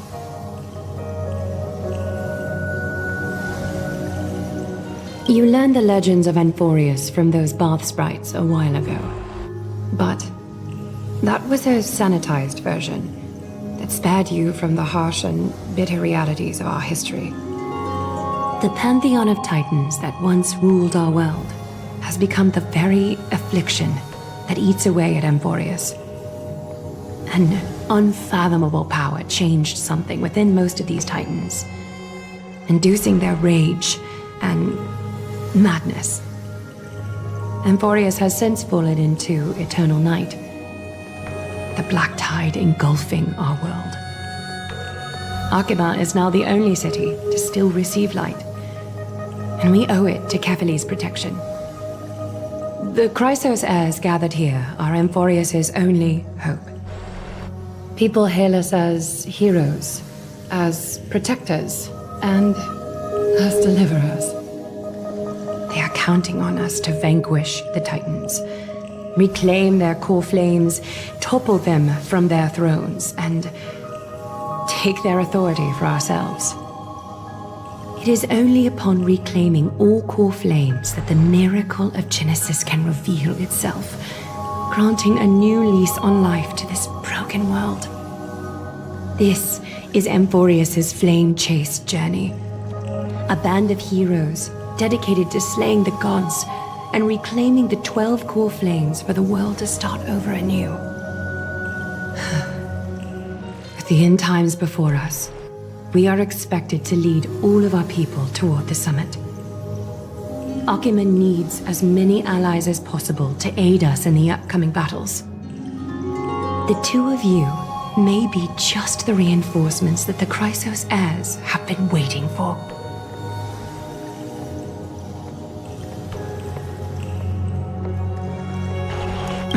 You must have been blessed by many miracles to say that with such unwavering confidence.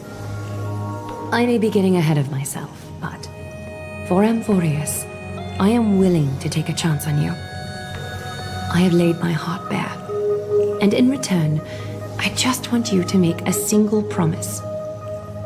Promise me to never tell the people of Akima about the worlds beyond the sky, no matter what may happen.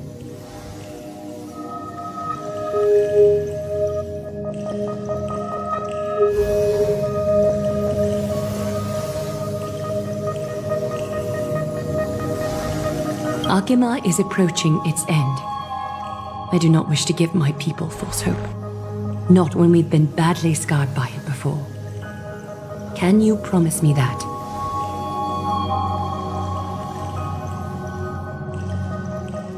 Thank you. The agreement between us is now complete. I apologize if this ritual upset you, but I hope you understand. I had no other choice. As much as I am interested to hear your story, I'm afraid I've already taken up too much of your time. Mr. Dunhung's worrying has created ripples in the water. Why don't the both of you tour our holy city? See how our people make ends meet in this difficult time. I will have your welcome gifts ready later today.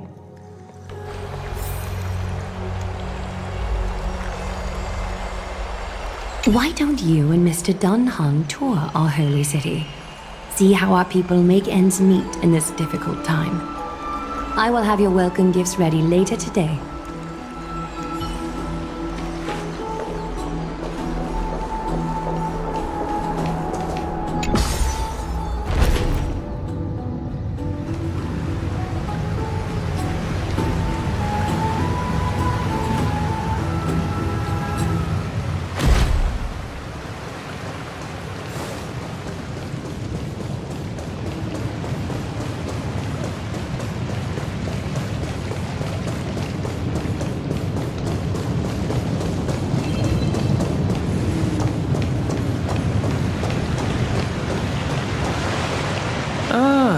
You're finally back.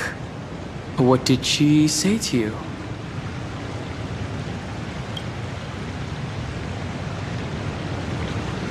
Promise not to tell her people about our interstellar voyages.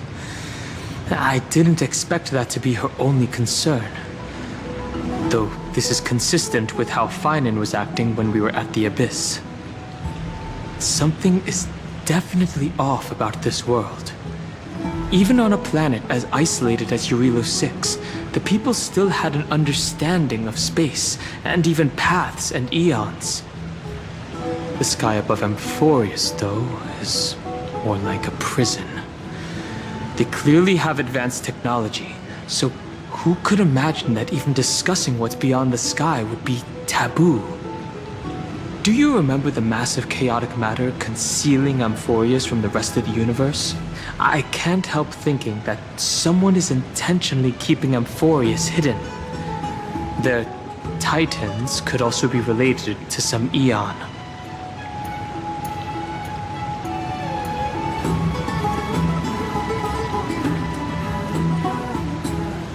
Let's explore the city like Aglaya suggested. We helped defend the place after all.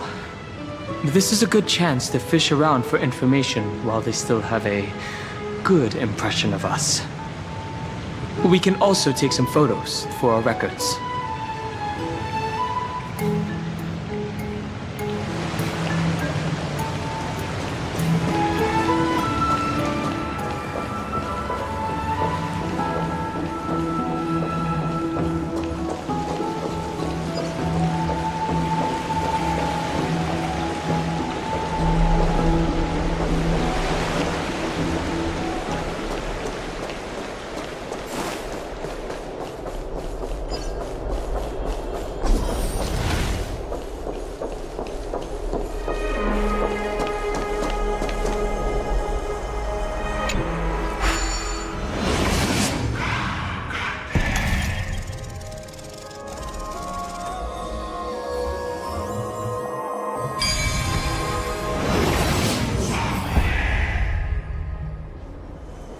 Sometimes you gotta do things yourself. Well, that's fast. The citizens are already back in the city. Why are they gathered there?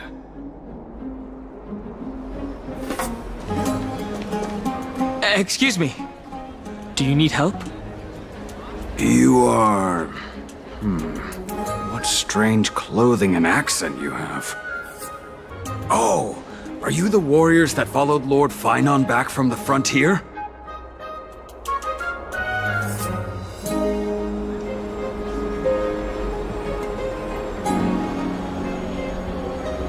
Looks like Finan is helping Aglaya keep that secret too. There must be some kind of understanding among the Chrysosaurs. Yes, that's us. Thank goodness. I hear you're both exceptional warriors, as masterful as the Chrysosaurs. Could you help us restore this column here? Nothing has been going right these days. First those minions of Nikador attack, and now this column collapses right outside our home. Can we really keep going? Restore it? With just human effort, that's going to take a couple of days at least. Not with human effort, of course, silly. High Priest Treeby, oh, Kevali on high, our prayers are heard. We won't need to trouble you any further, kind warriors. Oh, he thought we could summon miracles.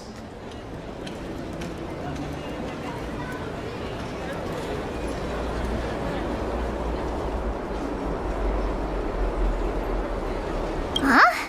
When we all arrived in Akama? Come to think of it, we felt something a bit odd too. Maybe you also have the ability to learn Ornyx's prayers too? Is that rare? Not at all! We have lots of priests here, but some are more gifted than others. Why don't you both try chanting? Treeby will see if you get it!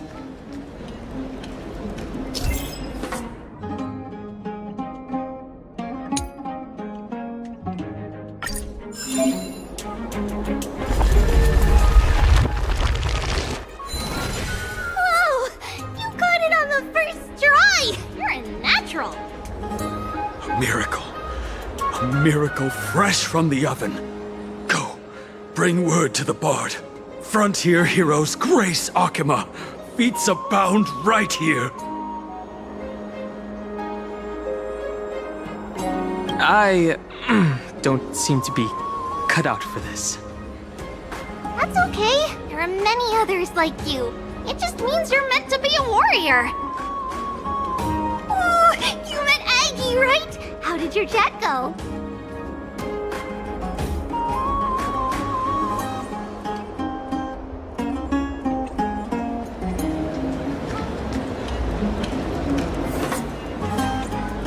Alrighty, as long as things are going well. You know, we are pretty certain there's more to your sudden arrival to Akama. And Treeby has never seen a priest achieve resonance with Ornyx on their first try. But with this, you should be able to clear any obstacle when traveling around Amphoreus. Most of the time at least.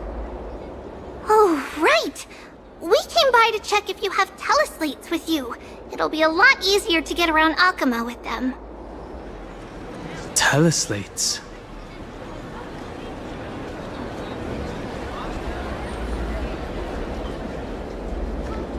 Yeah! We knew it! There are also Yanisopolis priests beyond the beyond Akama. Like the city you're from. Let's see. This looks different, but it works more or less the same. Maybe a little resonance will do the trick. All set! Now we can contact one another with our teleslates. Only in Akama, though. Messages won't send once you're outside Aggie's web of golden threads. That is surprising.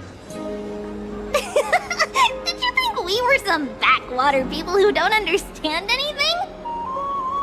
You can also use any currency you have on you. Talantan scales will determine the value of all items, so there's no need to worry about being penniless in the Holy City.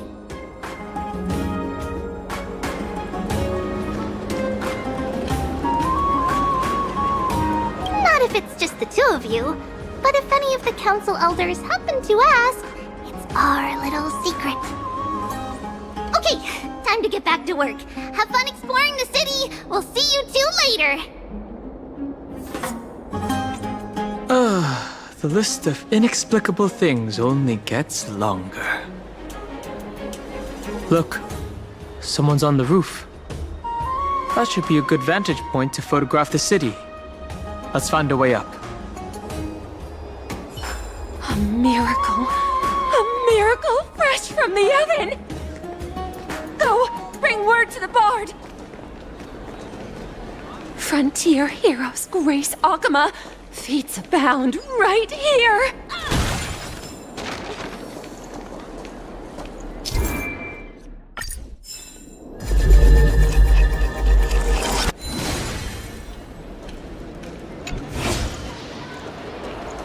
Does it really work?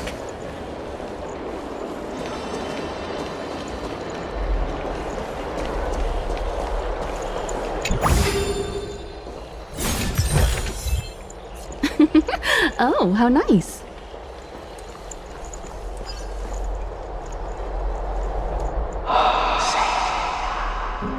An excellent lookout over the city. We can even see that Titan statue. Let's get a photo of this view. Oh, what are you two doing up here?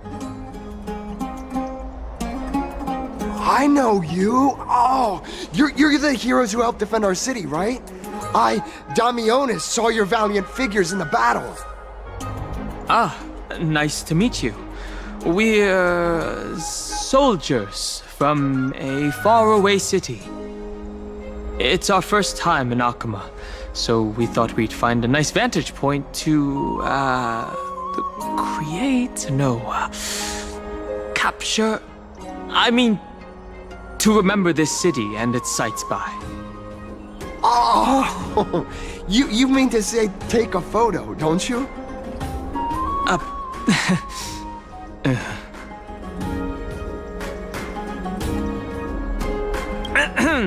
Yes, I meant to say that. Aha! So you met the right person. The name's Damionis, and I may have some humble insight on travel and photography. After all, everyone in this holy city knows me as the explorer. All right, pass me your photo stone. I'm not even going to bother guessing their logic for naming things. Oh, this is an entirely foreign make, but that's not gonna stop me. I'm guessing this here and that. Easy peasy. I know how to use this now. Huh.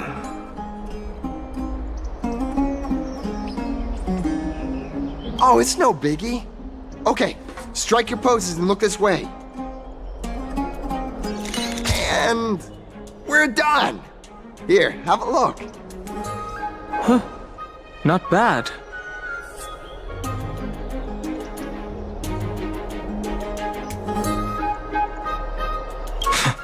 Don't be so nitpicky. Well, I mean, as long as you're happy with the photos.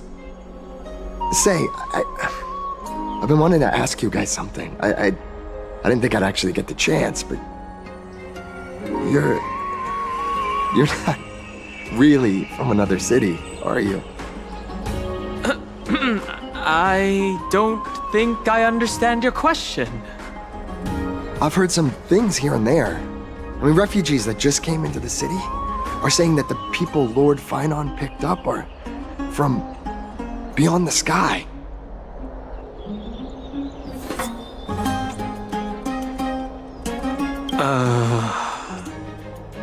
Sorry to disappoint you, sir. I'm afraid those rumors are just rumors. We're from Thalassopolis, a sparsely populated frontier village. Our journey to the Holy City was fraught with challenges, but thankfully we were able to make our way here after meeting Finon at the Abyss. Thalassopolis? Oh, is that so? I thought I'd finally found proof that a world beyond the sky exists.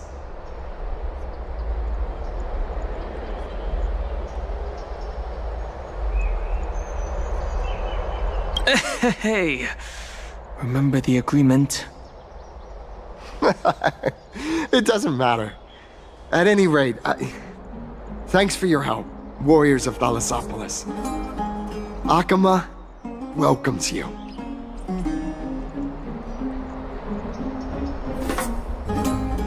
That was close.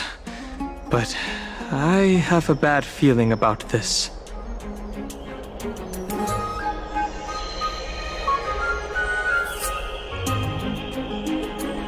I don't think we managed to fool him. After all, Thalassopolis was something I came up with on the fly. If he's truly an explorer familiar with the geography of Amphoreus, I'm afraid that he'll have already seen through our lies. Fortunately, there's no evidence. But it seems like even though the starry sky is taboo on Amphoreus, there are people who still yearn for it. Looks like we have to be even more cautious. Where should we go next? Right. We were going to explore the city before we got distracted.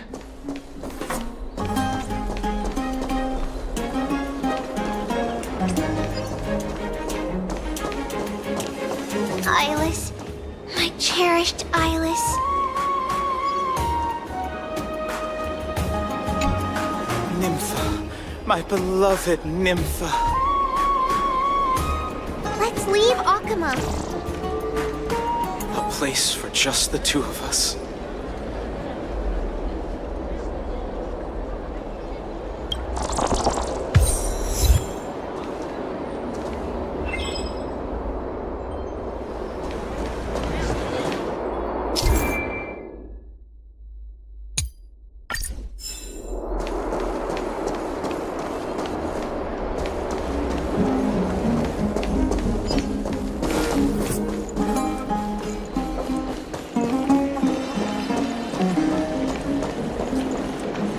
Does it really work?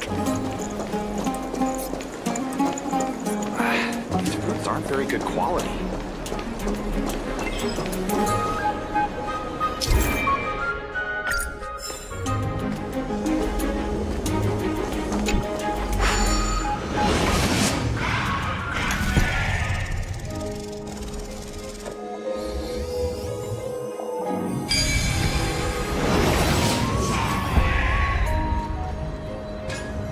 Sometimes you gotta do things yourself.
Look!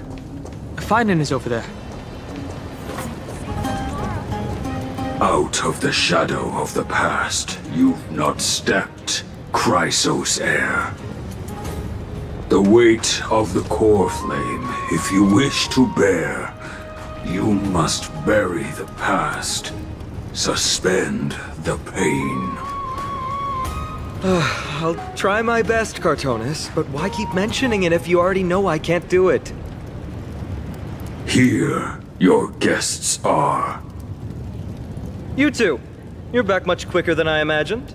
I thought that Aglaya would keep you for a bit longer.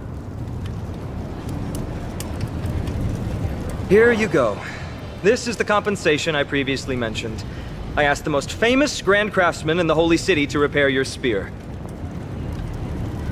Once again, let me offer my sincere apologies for any offense I caused during our first meeting.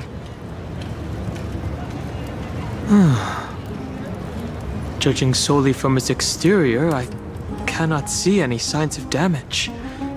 It's truly incredible. The one who crafted this spear must also be a renowned master. I guess there's always someone greater out there. Although I still can't imagine a world outside Amphoreus. Or perhaps I've just never given it much thought until I met you two. You've probably now heard about the tripartite prophecy that descended upon Amphoreus and the mission of the Chrysos heirs. For us, pursuing the prophecy is the purpose of our journey. Therefore, thinking too much about other things is unnecessary. It's considered a prophecy because it manifested as a miracle, though its origin and whose will it represents remains unknown. There's another theory that it is the whispers of Kefali before their eternal slumber. It was the Skyfather who scattered their divine blood all over the land that gave rise to the Chrysos heirs. Of course, that is just one of many popular folktales. Please, don't simply dismiss it as silly superstition. The people of this world have already experienced the transition from skepticism to firm belief, and this transition wasn't easy to achieve. Many have paid the price. What Aglaya conveyed to us was more of a collective mission. As an individual, what role do you play in all of this, Finan? Me? I'm still seeking that answer myself. But if the gods favor me, I believe that my Coreflame won't be far. I'm a soldier who was taught how to fight at a young age. From the day I was selected by the prophecy, I've regarded the Lance of Fury as my goal. One day, I'll break the lance and take the Coreflame of strife. But discussing such a bitter topic is a bummer. I'm embarrassed since I think I'm the one who brought it up. Oh, right. Treeby mentioned that you two also use teleslates. Why don't we exchange contacts? Please also accept these gifts as a token of my appreciation. Since the weather is great, why don't you two look around some more? I won't take up more of your time. See you later.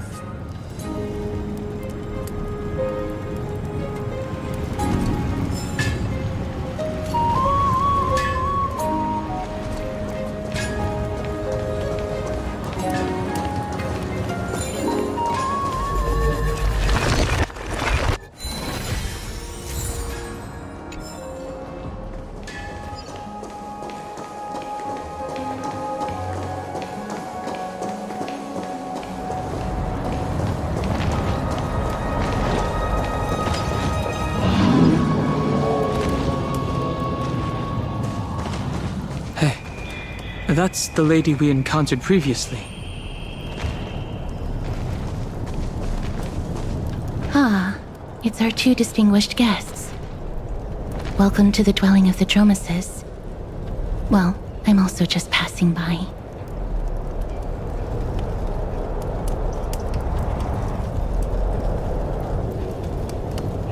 Yes, I enjoy the air here. It's rather sweet.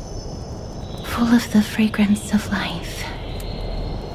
Speaking of which, is Miss Casterus also a Chrysos heir? Yes. Oh, my apologies. If you don't wish to talk about this topic, I'll stop myself here. Thank you, Mr. Dan Hong.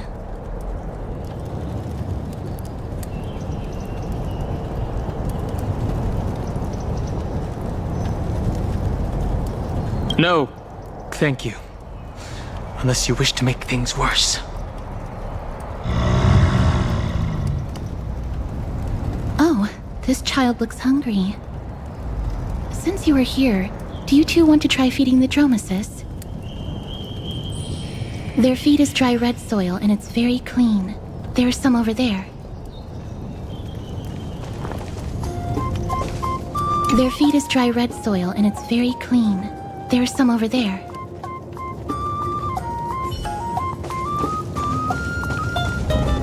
Since it's your first time feeding, just a small piece will do. Of course, but it's very bitter and hard to digest.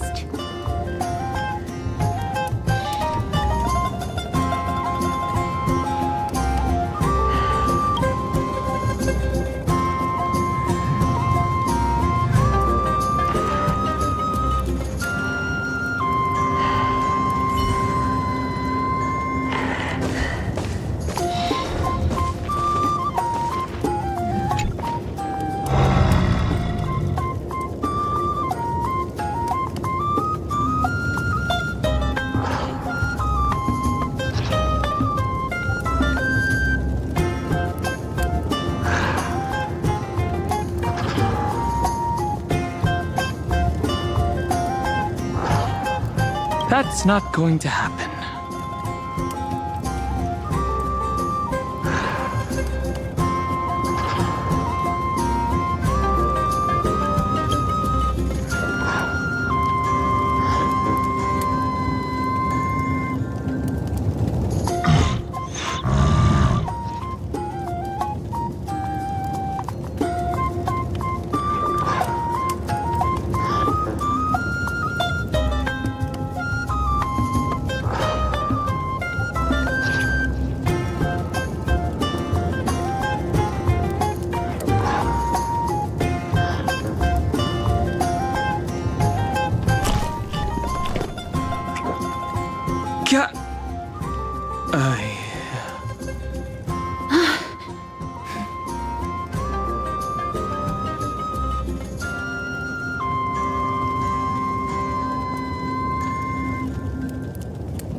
Drink some water.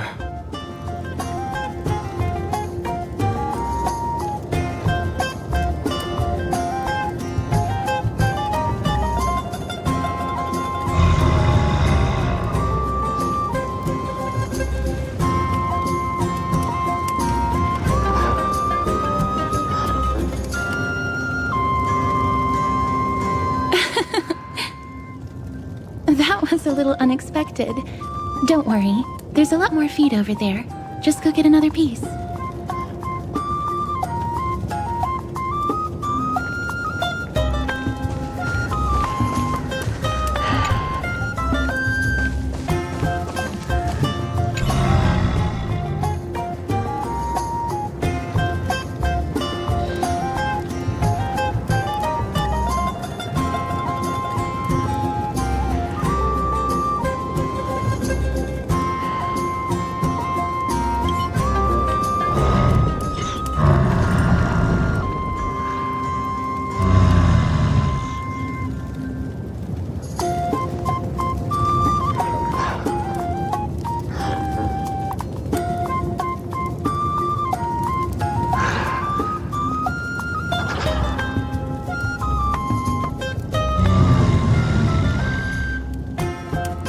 It looks very happy.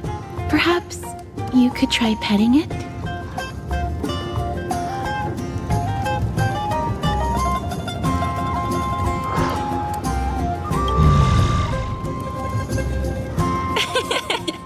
It seems to enjoy it a lot. You get along very well with the Dromus. It makes me envious.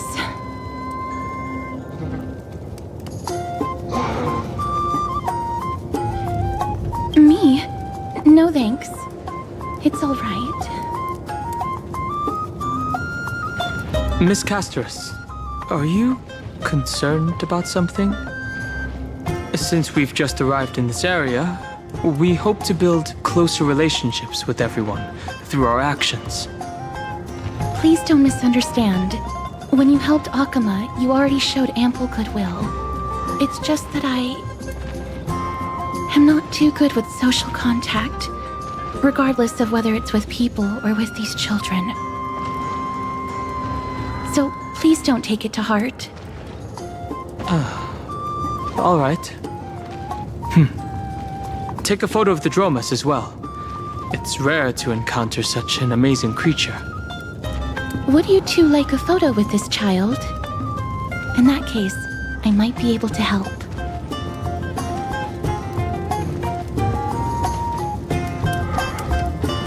Yes, it is an interest of mine.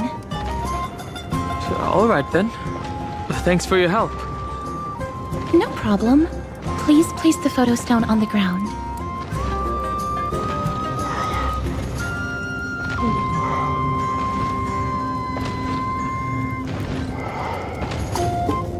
Let's just do as she says. What beautiful colors. It's very cute. The aperture, exposure index, and preset filter. Although it looks different on the outside, it actually has the same internal structure. There won't be any issues. All right, get into position. And we're done. I hope that you like it.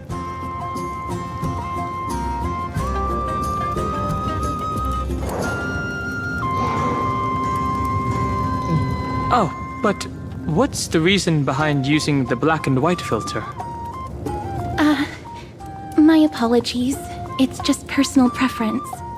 I like black and white photos. If it bothers you, I can take another photo. That won't be necessary. This is fine. I'm glad that I could help. Then, I'll take my leave now. Please continue playing with the drum assist. Huh.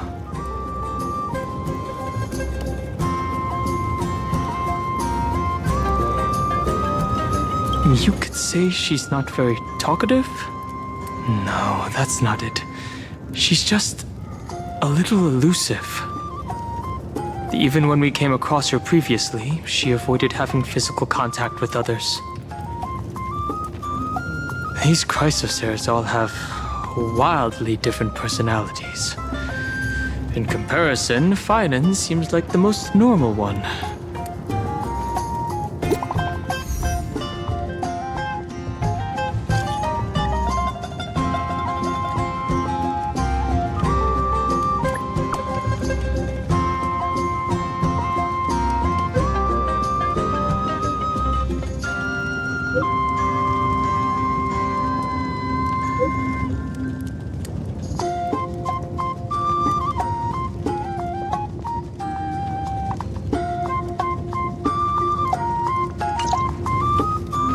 Should we return to Memorial Palace?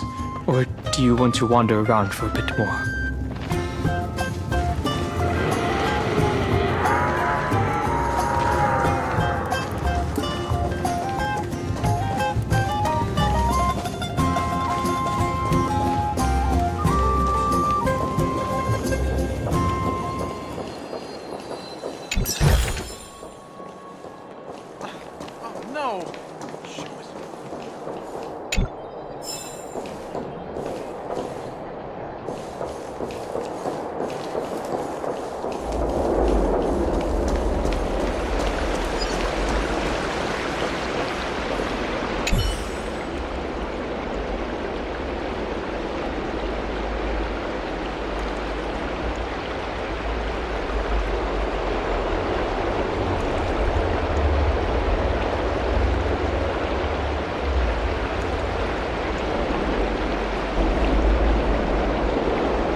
Ma'am, this item of yours is new. Completely new, there's no doubt about it. That's impossible. This is an heirloom that's been passed down by my ancestors. Where's Theodoros? Get him over here to take a look. Although I'm not as experienced at doing appraisals as he is, I'm very confident about this. If you don't trust me, you can take it elsewhere for a second opinion. Or I can burn it for you. You'll be able to tell once you smell it. No way! You can't burn my family heirloom! I never thought that Finan had such a hobby. He seems to be dealing with someone difficult right now. Let's leave him to it.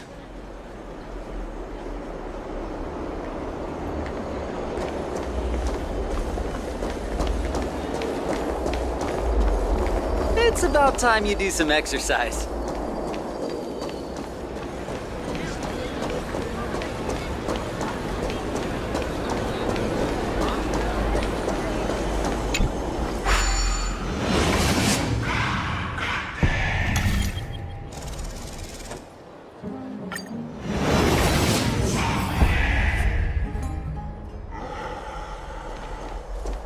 Hey, are you in the forum?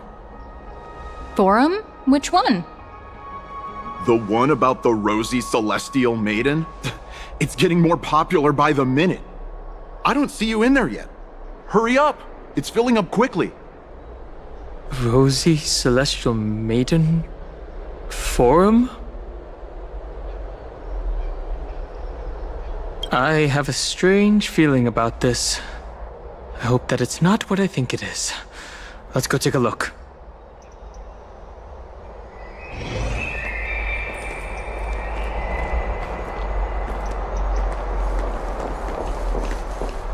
Excuse me, we accidentally overheard something about a forum just now. We would like to find out more. Your outfits, who exactly? We're warriors from a foreign land who assisted in the defense of Akama. Ah, brave warriors. Pardon me. I didn't expect you to be interested in such social affairs, but sure thing. Please, take out your teleslate. I'll help you connect to Akama's world-wound web. Got it. Please take a look.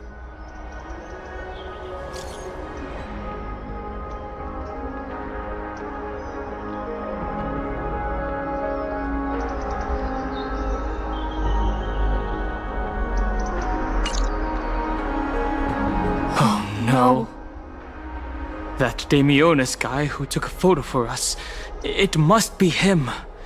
He must have opened the album and saw the photos that March 7th previously took.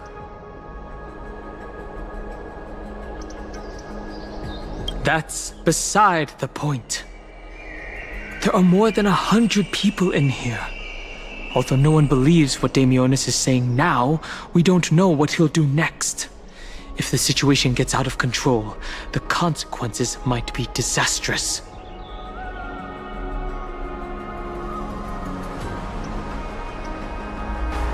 Quick, we have to find Damionis before things get worse.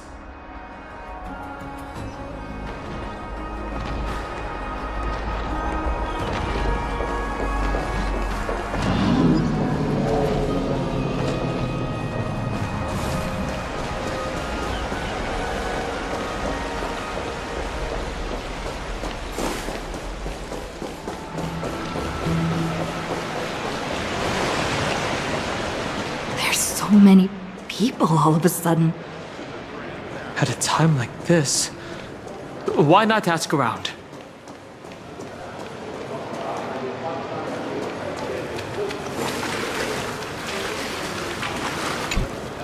Dear citizens, please stop spreading images of unknown origins. Please wake up! The Rosy Celestial Maiden is a lie crafted by Zagreus as a prank. We should follow the lead of Lady Aglaya and not subject ourselves to such mind-numbing fantasies.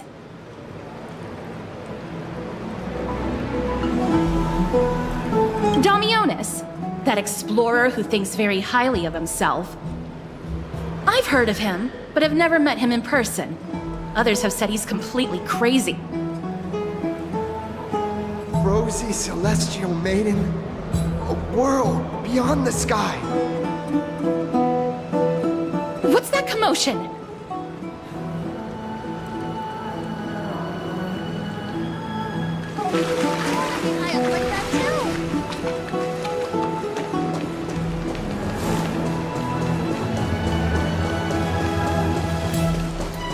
What are you folks going to do next?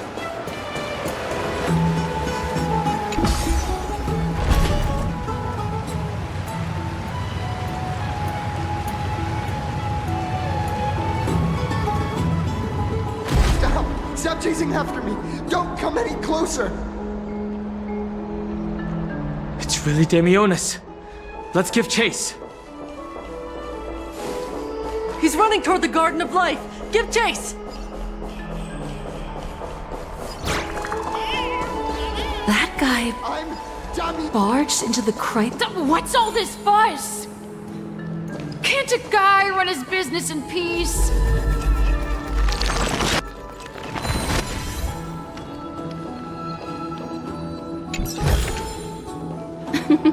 Oh, how nice. He was just shouting about the rosy celestial... Celestial maiden! Celestial maiden!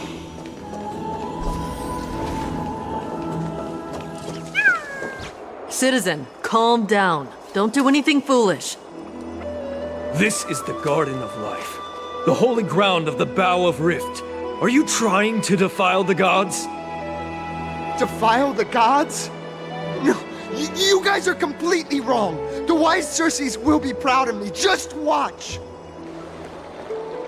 What is he trying to do?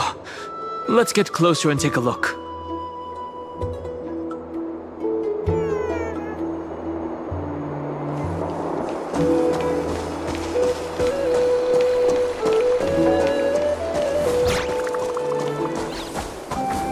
The wisdom of Circes should be shared equally by all.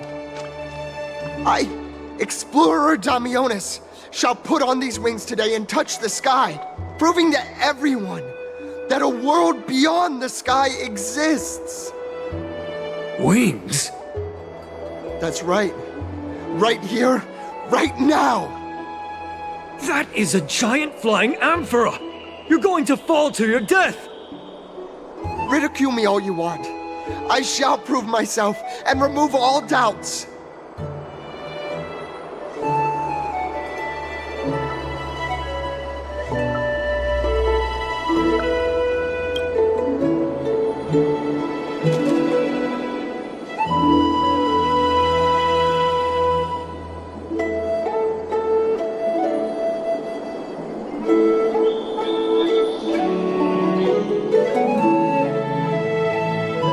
Can't stand by and watch him die.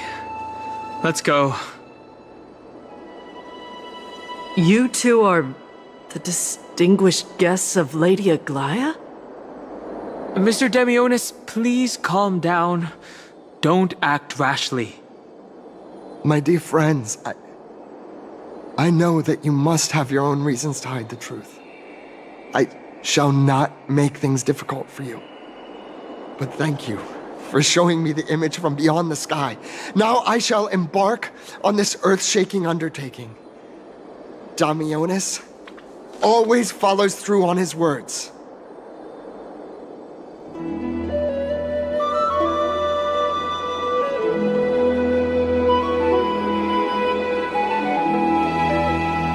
Save your words of persuasion. I've made up my mind. Since appeasing him did not work, it's time for a change in strategy.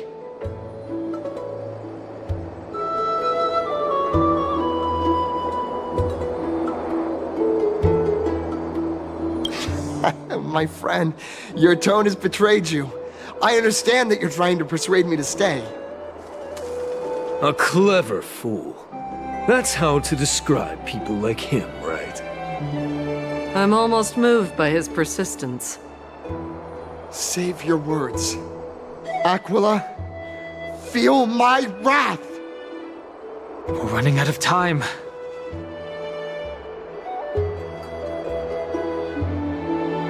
It's a human life after all. There's no choice. Let's just tell him.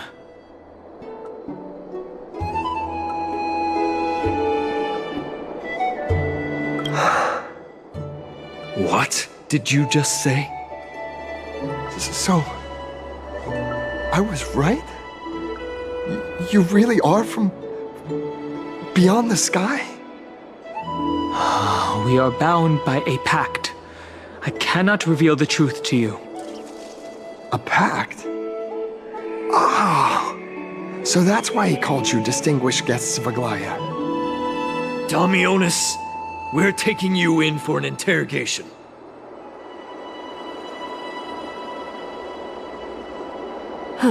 This is not going to go well. What will happen to Damionis? He learned something that he should never have learned. We can only hand him over to Lady Aglaya for judgment. Instead of worrying about his safety, perhaps you guys should worry about the impact of the rumors. Although no one believes what Damionis said about a world beyond the sky, the rosy celestial maiden has already spread everywhere. We're sorry for the trouble that we caused. It's all right. I think there's only one thing you can do right now. Go to Varix Leo and share something even more interesting with him. That way, there's a chance that you can cover up the rumors. As for what happened earlier, you won't tell anyone else about it. So go now, brave heroes. This is going to be difficult. Let's try to salvage the situation before Aglaya finds out.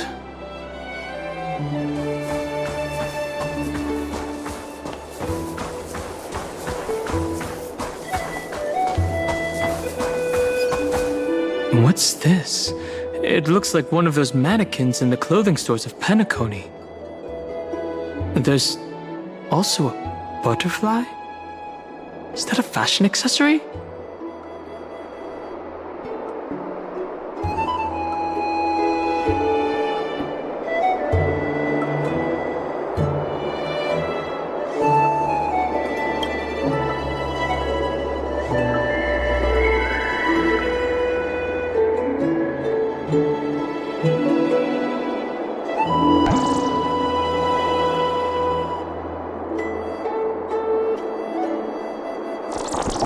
How intriguing.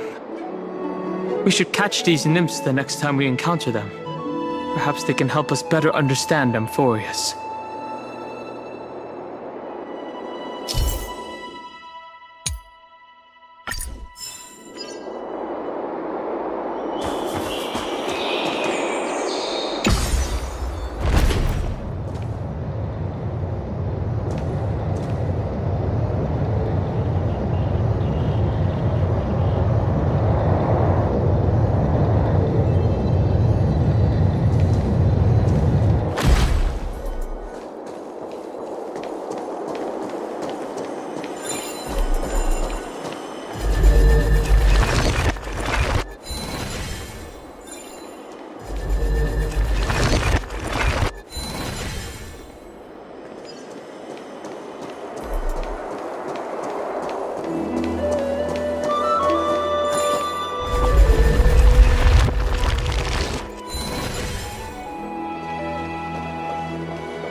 is also the reward of trailblazing. Isn't that Treebee's sister? Gosh, isn't this Lady Treenan? How rare that you would leave the Garden of Wisdom. Yeah, I came out to clear my mind.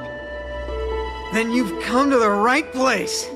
Look at all these snacks that I've just gotten. They're all flavors that you and your sisters love. Lady Trianne's favorite sour melon candies, Lady Treebee's favorite butter cookies, and your favorite stuffed grape leaves. We have everything.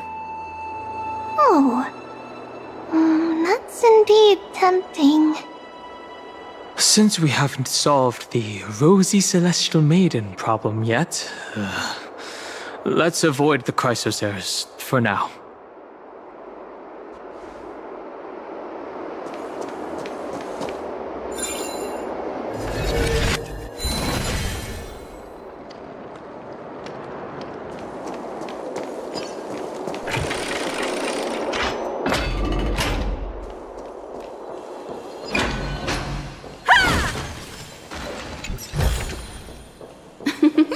Oh, how nice.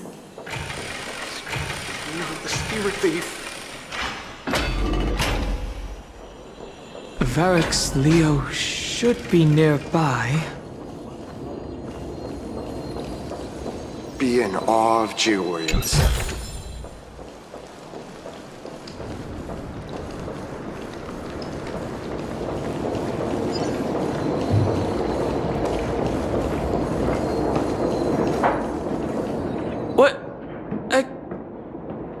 This is Varric's Leo? It really is a lion's head? No matter how I look at it, it just looks like any other statue. How do we even interact with it?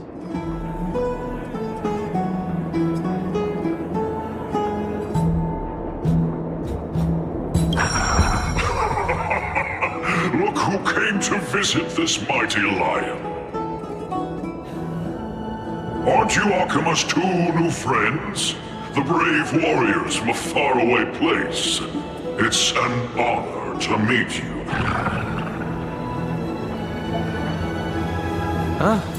It seems like you're very well informed. Didn't anyone tell you? I'm the far-seeing eye and all-hearing ear of Akima.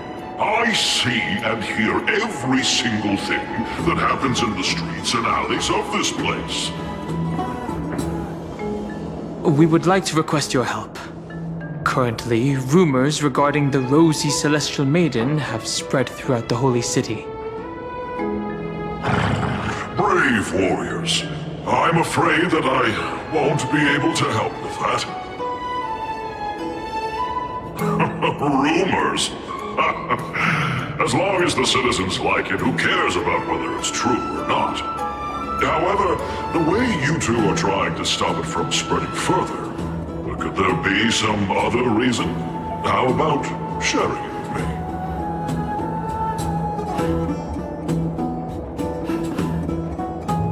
Don't be fooled by it.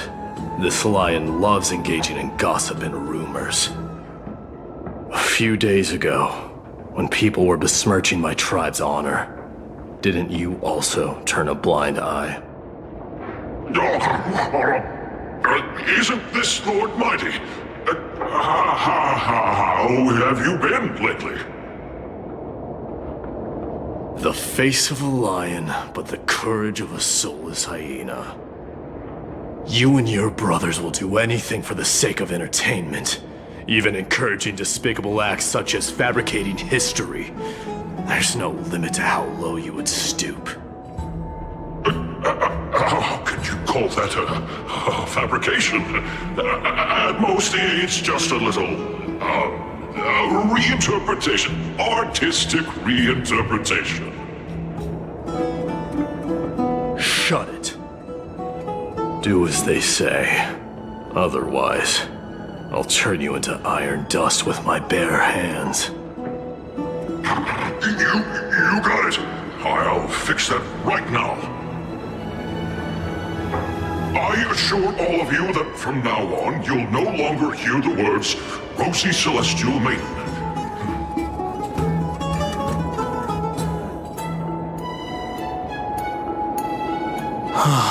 Thank you for your help. Don't misunderstand. I'm just annoyed at that lion head. Also, Finon seems to think highly of you guys. If you were to be disposed of for such a trivial reason, his weak and fragile heart might not be able to bear it. Pray for the best, outsider. Pray that this farce has not reached the ears of Aglaya. That boldly dressed Chrysosaur also has an eccentric personality. Whew. Regardless, this matter has come to an end. Let's prepare ourselves and head to our appointment. If they ask us about it, we should just come clean with everything. After all, we still saved a citizen's life.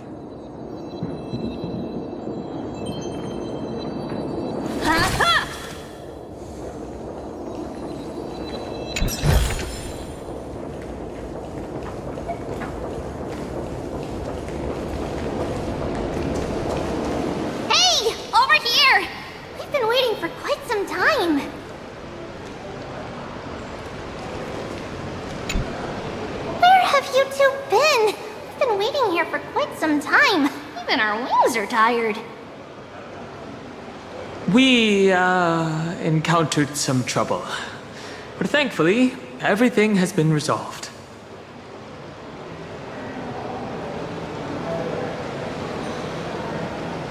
What accident?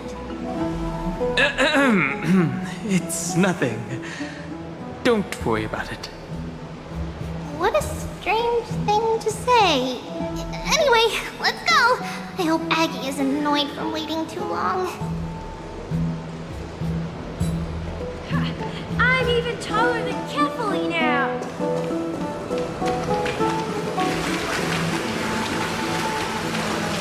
I want to be high up like that too.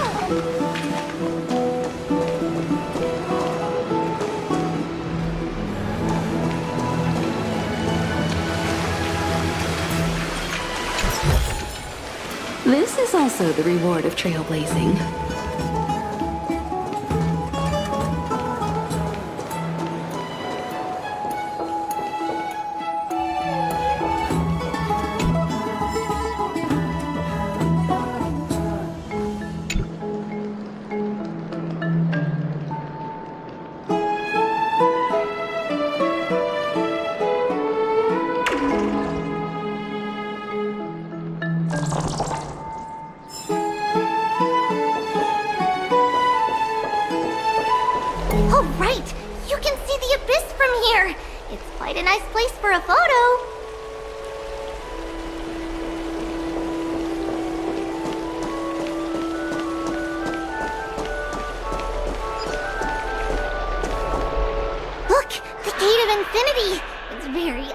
Isn't it? That's where we met! The landscape of Amphoreus is breathtaking. In the past, this place must have been a beautiful paradise. Oh well, the past cannot be recreated. All we can do is follow the prophecy and move forward. The past cannot be recreated? But you clearly showed us Ornyx's miracle before. Those are two different concepts. We can draw upon the power of the Veil of Evernight through prayer, and then salvage necessary items from the past for our own use. It isn't actually reversing time. Even so, it still goes against the laws of physics that we know of.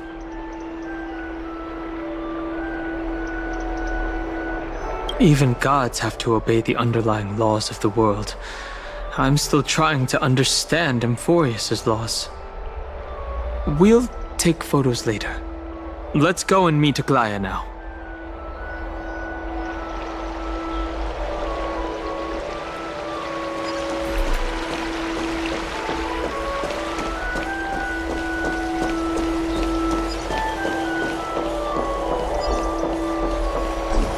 Have you heard? Seems like all the rooms are full.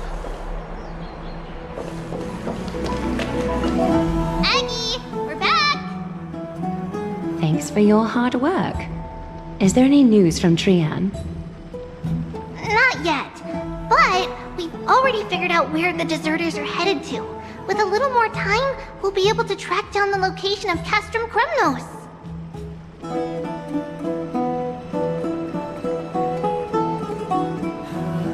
Oh, he's that candid with the two of you.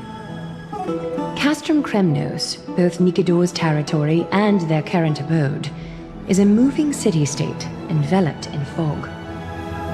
So back when the Titan was repelled, Lady Trian was off chasing the enemy. Let's talk about something less serious for now. Would you mind giving the three of us some space, Treeby? Of course. Hope you like this gift.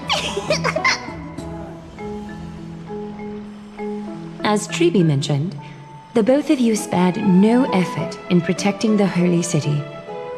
I would like to present you with a gift in recognition of that.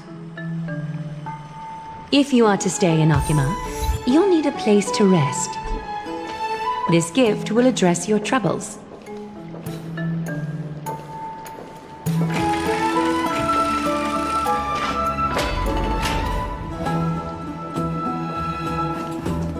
Welcome to your private bath chamber.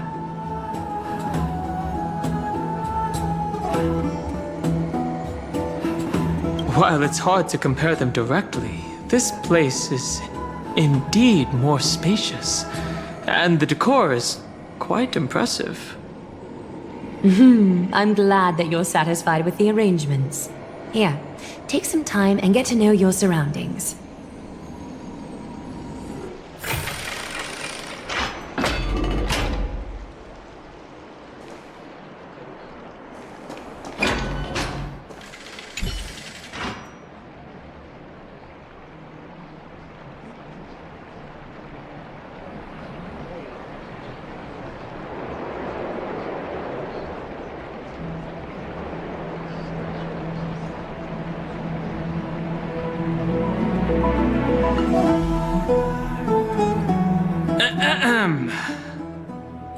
I know what you're thinking. Don't be tempted by a mere lounge chair.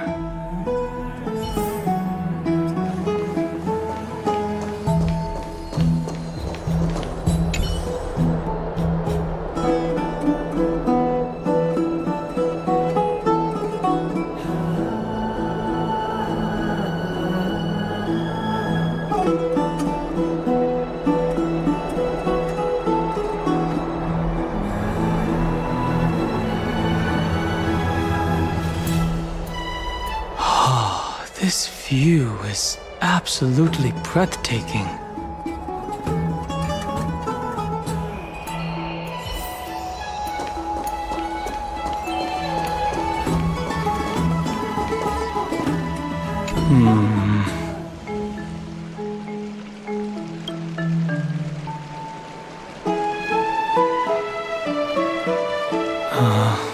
It's lukewarm.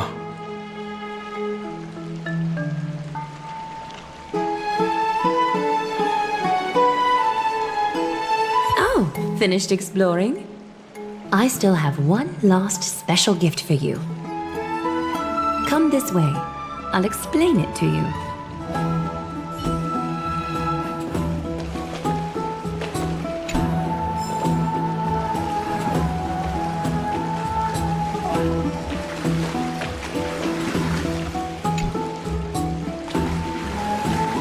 Is this a basin?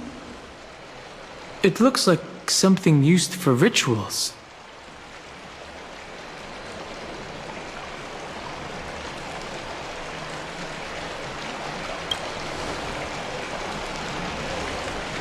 It's not your average wash basin. This ceremonial vessel belonged to the Chrysos heirs and is now my gift to the both of you.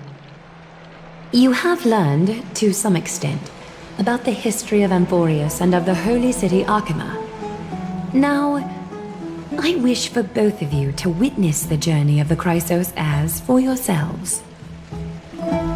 What do you mean by witness? In ancient times, Fegusa, the Chalice of Plenty, concealed the beginning of the world amidst billowing waves. When the ancient ocean priests discovered that place, they used spirit water to build a barrier in order to prevent the site from being disturbed by external forces. However, they also left behind a passageway. That passageway is none other than the ceremonial basin in front of you. Clear yourselves of all distracting thoughts and wash your faces with the spirit water inside the basin. When you next open your eyes, you shall witness for yourselves the Vortex of Genesis, a great sanctuary that houses the original divinity of the 12 Titans. It's also the place where the prophesied miracle of Genesis will occur.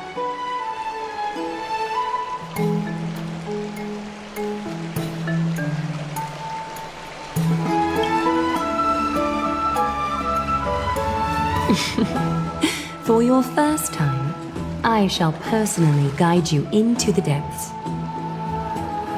Close your eyes and hold your breath. Sever all other sounds and let my whispers fill your ears. Take a handful of the pristine water. Lift your palms in front of your chest and feel the water gently flow away through your fingers. Sink deeper and do this once more. Submerge your wrists in the spirit water. Familiarize yourself with its temperature, its touch. Spread your fingers, then lower your head and search for the palms of your hands. Feel the spirit water flow against your face until all of your senses are submerged. Floating, sinking, diving into the depths.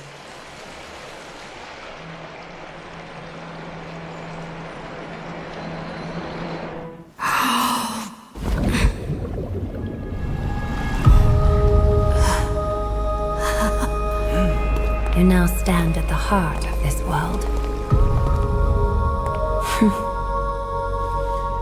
Now, I require your honesty.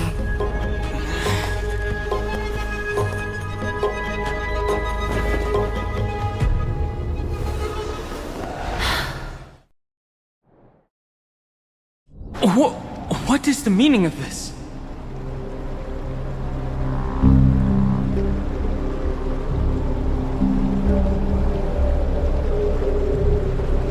This is no laughing matter. It's an interrogation. While the both of you were roaming the city, someone was paying attention to your every move.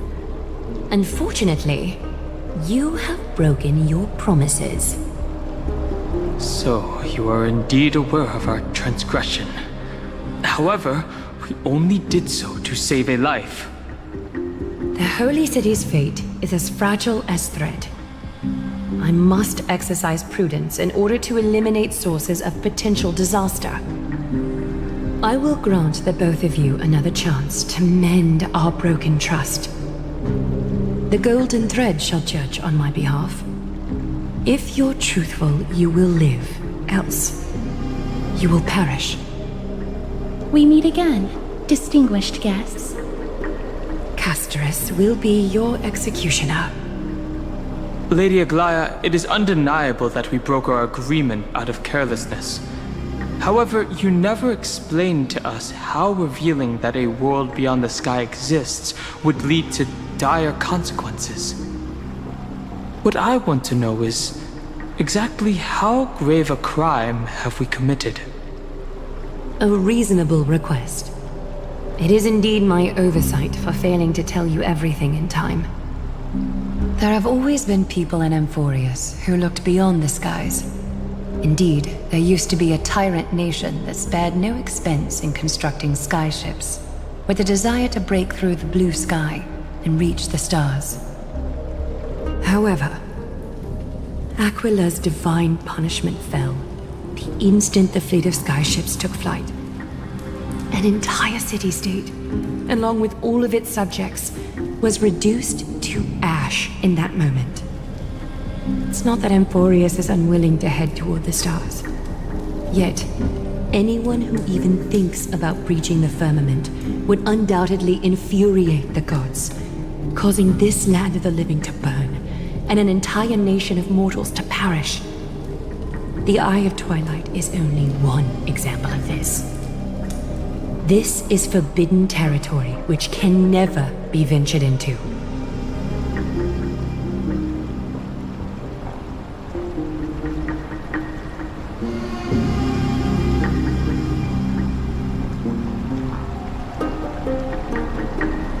Humanity has always longed for the sky, and this is something that you cannot prevent. Divine punishment has never been fair. As Akima's guardian, I must do the same. This is a world dominated by Titans, and that order can only be toppled by the Chrysos heirs. Therefore, the only thing that I can do right now is to ensure that the both of you remain devoted. 3 steps, Castress. Yes, Lady Aglaia. I shall ask you 4 questions. Dishonest answers will cause the golden thread to vibrate, while truthful responses will not affect the thread. The number of times that the thread trembles is the number of steps forward that the executioner will take. If she isn't standing right behind you after all 4 questions have been asked and answered, the both of you will have passed this test. If she is, your journey will end here. You'll fall asleep amid the warm embrace of flowers and feel no pain. That I can guarantee.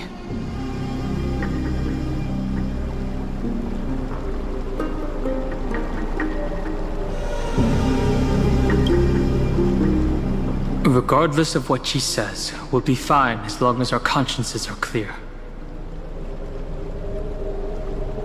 Well then, let us begin. Question 1. Outlanders, why have you come to Amphoreus?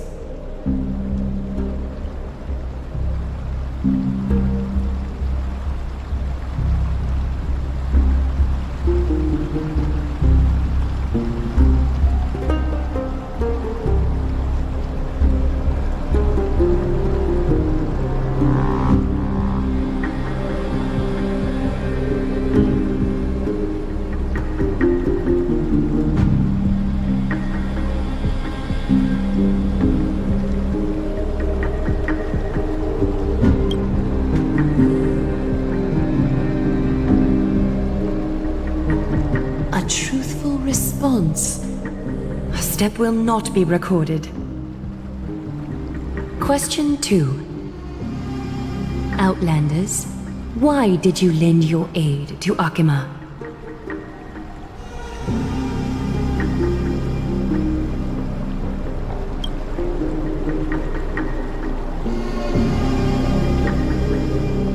A response that is certainly full of spirit, but lacking in sincerity. A step will be recorded. Question 3. Outlanders, if the current situation changed dramatically, could you eventually point your blades at Akima and its citizens?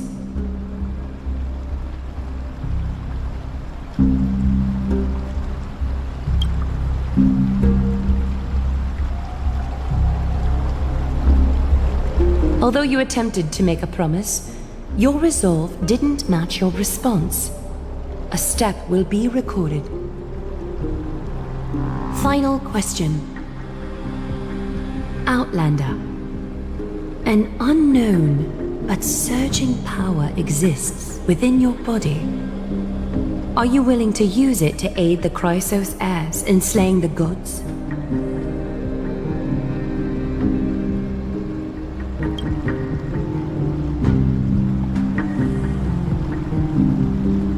Response to a question with another question indicates intense suspicion and resistance. A step will be recorded.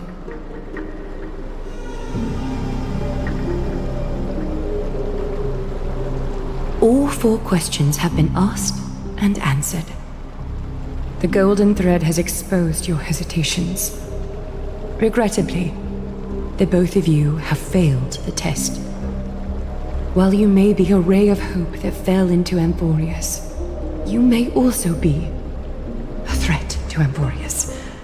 You leave me no choice but to shut the doors of your fates. Determining our fate with extrajudicial execution. How unreasonable.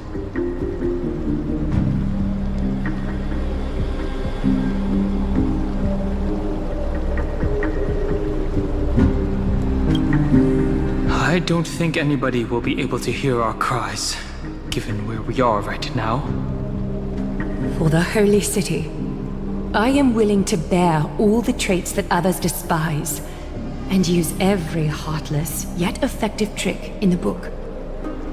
Castris, please, give our guests a merciful farewell. Don't be nervous.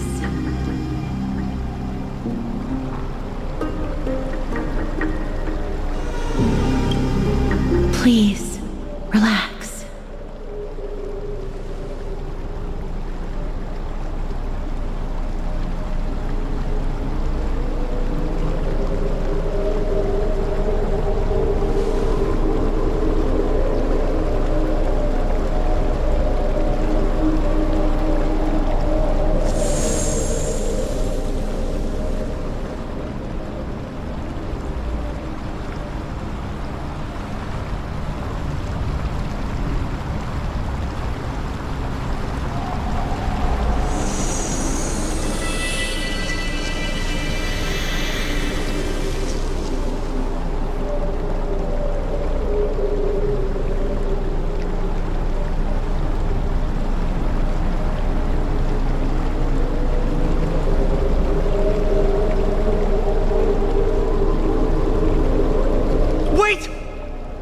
This story can't end just like that.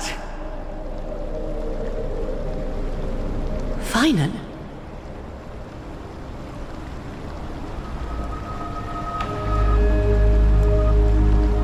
Not quite, friend. You're still alive and kicking. You've been on Amphoreus for such a short time. Even someone as ruthless as Thanatos wouldn't end a journey so hurriedly. Aglaya, as the first local to encounter them, I have some thoughts I would like to share regarding their fate. Do speak your mind. When I first met them in the Abyss, I was wary of them as well, and never let my guard down throughout our journey back to the Holy City. However, during the battle to defend Akama, we fought side by side numerous times. The look in someone's eyes in moments of life and death never lies. And I was able to detect the conviction in their eyes back then. That's why I was willing to put my life in their hands. Please believe a warrior's intuition. At present, Akama is desperate for aid, and I am loath to lose 2 allies just like that. Isn't this what Miss Castris believes as well? Yeah. I'm more willing to view death as a peaceful farewell than a punishment.